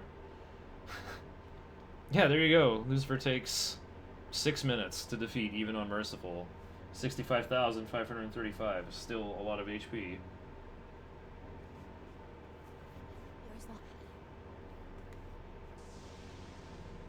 not. Okay, Tower Kagetsuchi. Go straight and ride up like door. Ride blocks up. Now, I need to save the game with Dante having an escape in auto memory. So yeah, get a fight on the way. And then escape from it, so that's stored on auto memory. Block on your right goes to Ahriman. Go left immediately through door. Use Toma. Straight through red floor and up the block. Hug left. Ignore first door. Save on your left. Doesn't matter if you got an encounter after Ahriman or not. True. Because you can just load that one. Okay. Second left door. We go left. Yeah, directions. Try to get through that invisible block maze. Tower 3 area. Heal. Buy 99 medicines. Hold R1 to buy quickly? Whoa, cool. I didn't know that one. No need to save. Menu storage. And suspend the game during pre-fight dialogue to skip Thor 2. Right stairs. Copied my directions from my notes there. Use the Toma. Menu storage and the... Oh. Don't you need another retreat on the way to Ball Avatar?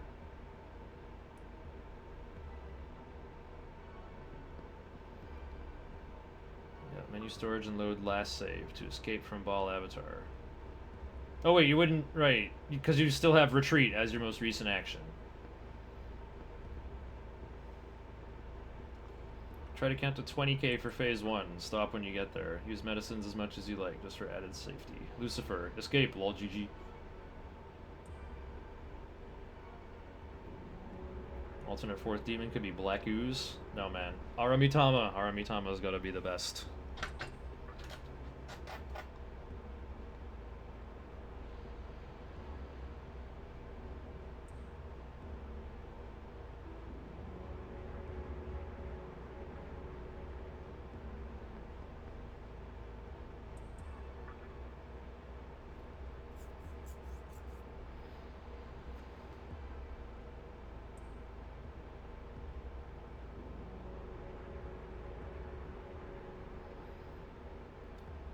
I'm still like trying to cook up fusions in my head here for how to make Aramitama. Oh yeah, this talks about the route split between, do you want to do more of Assembly of Nilo, beat the Kaiwans and sequence, or yeah, beat the Kaiwans and then go out of bounds to get through Nilo secondary, or to do all the cutscene triggers in Asakusa. The time difference between these two is actually very close. I think in theory skipping 4 kilos is faster, because the Kaiwan section of Assembly of Nilo takes so long. Performing cutscene storage isn't negligible either. In practice, the difference may be very small depending on how close you end up being to level 28 after Bareth. If you didn't get any significant amount of EXP from random battles in the run, then you'll need to stop and grind a little bit. And this is experience the 4 kilos I would have received from fighting Kaiwan or random battles on the way to that boss fight. 4 kilos route notes. Skipping them all the temple bosses. Wow, there's a big appendix here. Fusion notes. Predator and Willy without Shikigami is technically feasible. You can fuse Predator and Willy to make Shikigami? I didn't know that. Improvements on current 3.14.26. Didn't skip all elevator cutscenes. Relatively slow recruiting in SMC. Forgot to buy Hifumi. Forgot to buy back Pixie after Momonofu fusions. No need to heal after Dante Squad assembled. Not great luck with EXP encounters on the way to level 28. Attack Ashwell more rather than so many rebellions. Messed up menu storage before Arm. Oh, I didn't even see that. Yeah, speaking of this, we're just kind of taking down Phase 1 Kagetsuchi with our extra demon there, Arahabaki, made from our leveled up Shikigami to pass along Tarukaja. I think Aramitama should have like very fast animations as well. And has Bright Might! Free damage versus Kagetsuchi! Oh yeah. Aramitama definitely the way to go.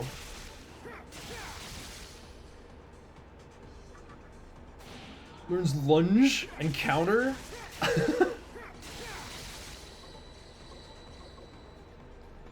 Only time we need to make sure we have a retreat in auto is before Aramin.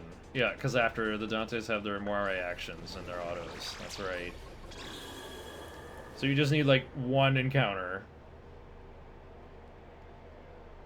Yep, here's our actual final boss. And yeah, we're using medicines between our own press turns to pay for our HP costs for Rebellion. Spoiler-free final battle. JRPG fans be like, this battle's about to get crazy! Average Final Fantasy XIV healer spreadsheet looks like this.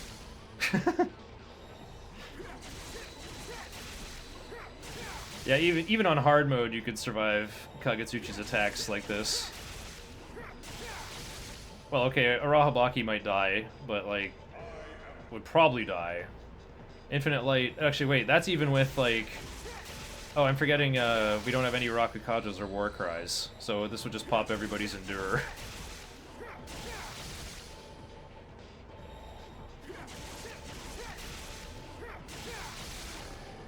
Yeah, 4 demons allowed to die. That's what I figured. There you go. Kagetsuchi's down. That item help. Wow, look at this nice clean inventory. There's almost nothing in it. Even these 4 beads we picked up. Couldn't even use them all if we tried. Okay, I need to check. What happens if I fuse... Beast Inugami with Fairy Pixie?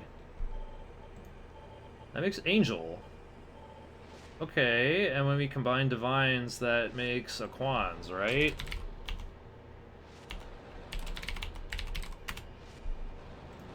It makes Arrows. Okay, we already have Arrows. We gotta use Aquans or Flamus to rank up Divines, though. I'm just trying to think, how do we get into...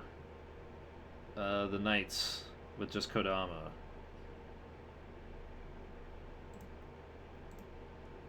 What are some other ways to make Shikigami? No, Preda and Willy is the only way.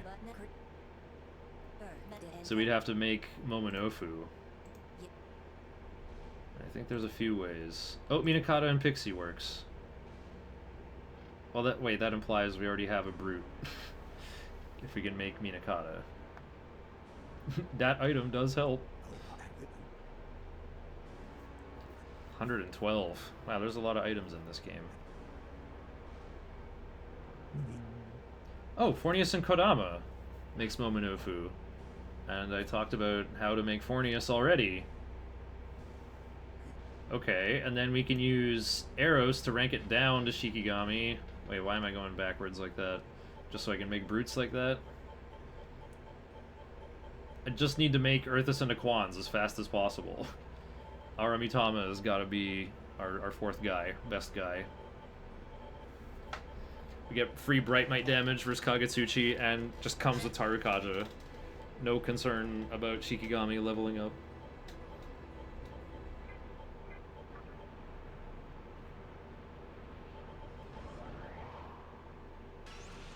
This is gonna be pretty quick. Okay, Lucifer is on screen.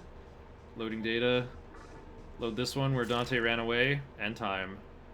Dante doing taunt on Lucifer. Runs away. Lucifer gives chase, and the game ends. Well done, Brotodile. Your awesome power. The power of emergent gameplay. I guess I gotta try this route out for myself.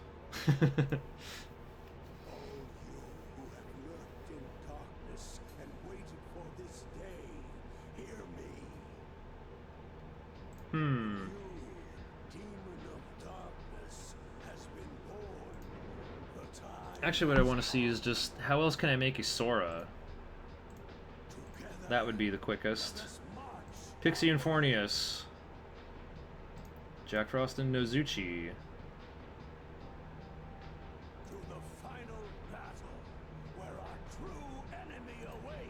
Angel and Shikigami. Oh, Inugami and Kodama makes this. Okay. What actually happens when I fuse two Yomas, though? It makes a Quans! Oh, perfect! Okay, that sounds easier than fusing snakes. Okay, so yeah, just Kodama is all you need. You go Pixie and Kodama to make Apsaras. You go Apsaras and Kodama to make Inugami. You go Inugami and Kodama to make Isora. You fuse Isora and Apsaras to make a Quans. And can I level up Cheer Eyes with a Quans?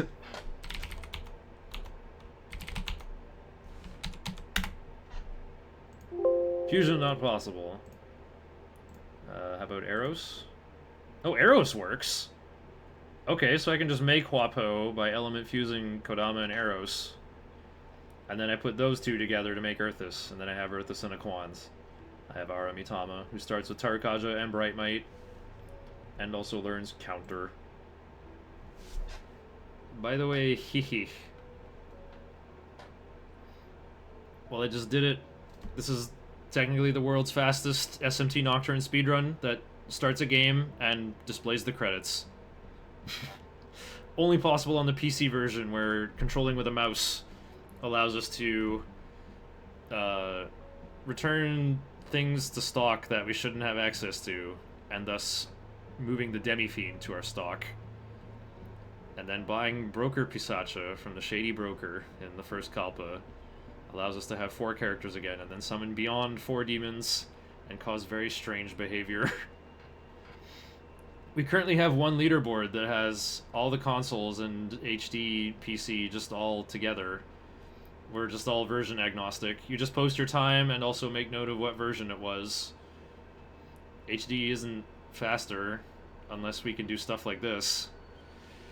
I think getting a hard TDE with some of this technology could come in under 8 hours.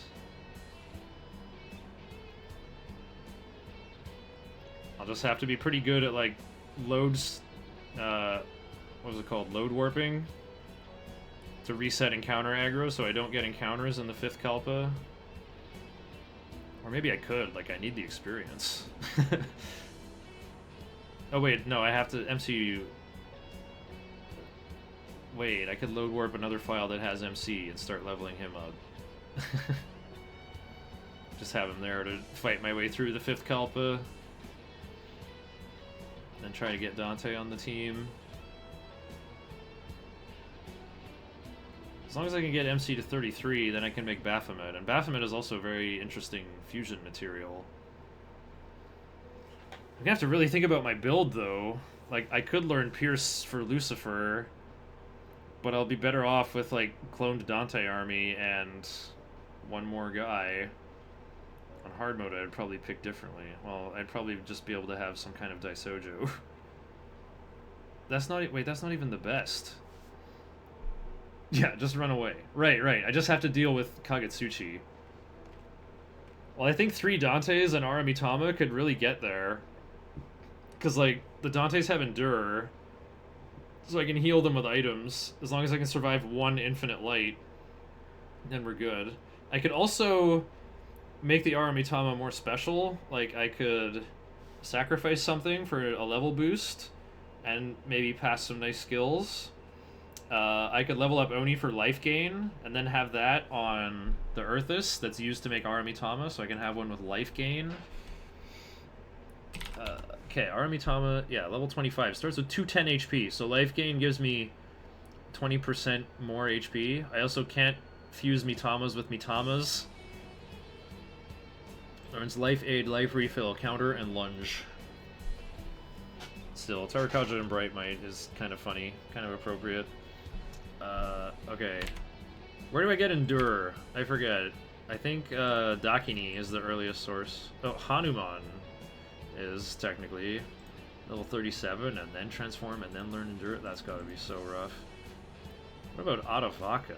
What the heck? That sounds hard to fuse. And Dakini is level 52, right? Yeah, she's level 52! The game will be over before then! If I actually hit 57, I could get the broker Giri Mikala in the 5th Kalpa by going out of bounds. Okay, Dakini the Femme. No, I was gonna look up Deity Adavaka, level 47. Learns Endure right away, though, at level 48. Binding Cry, Retaliate.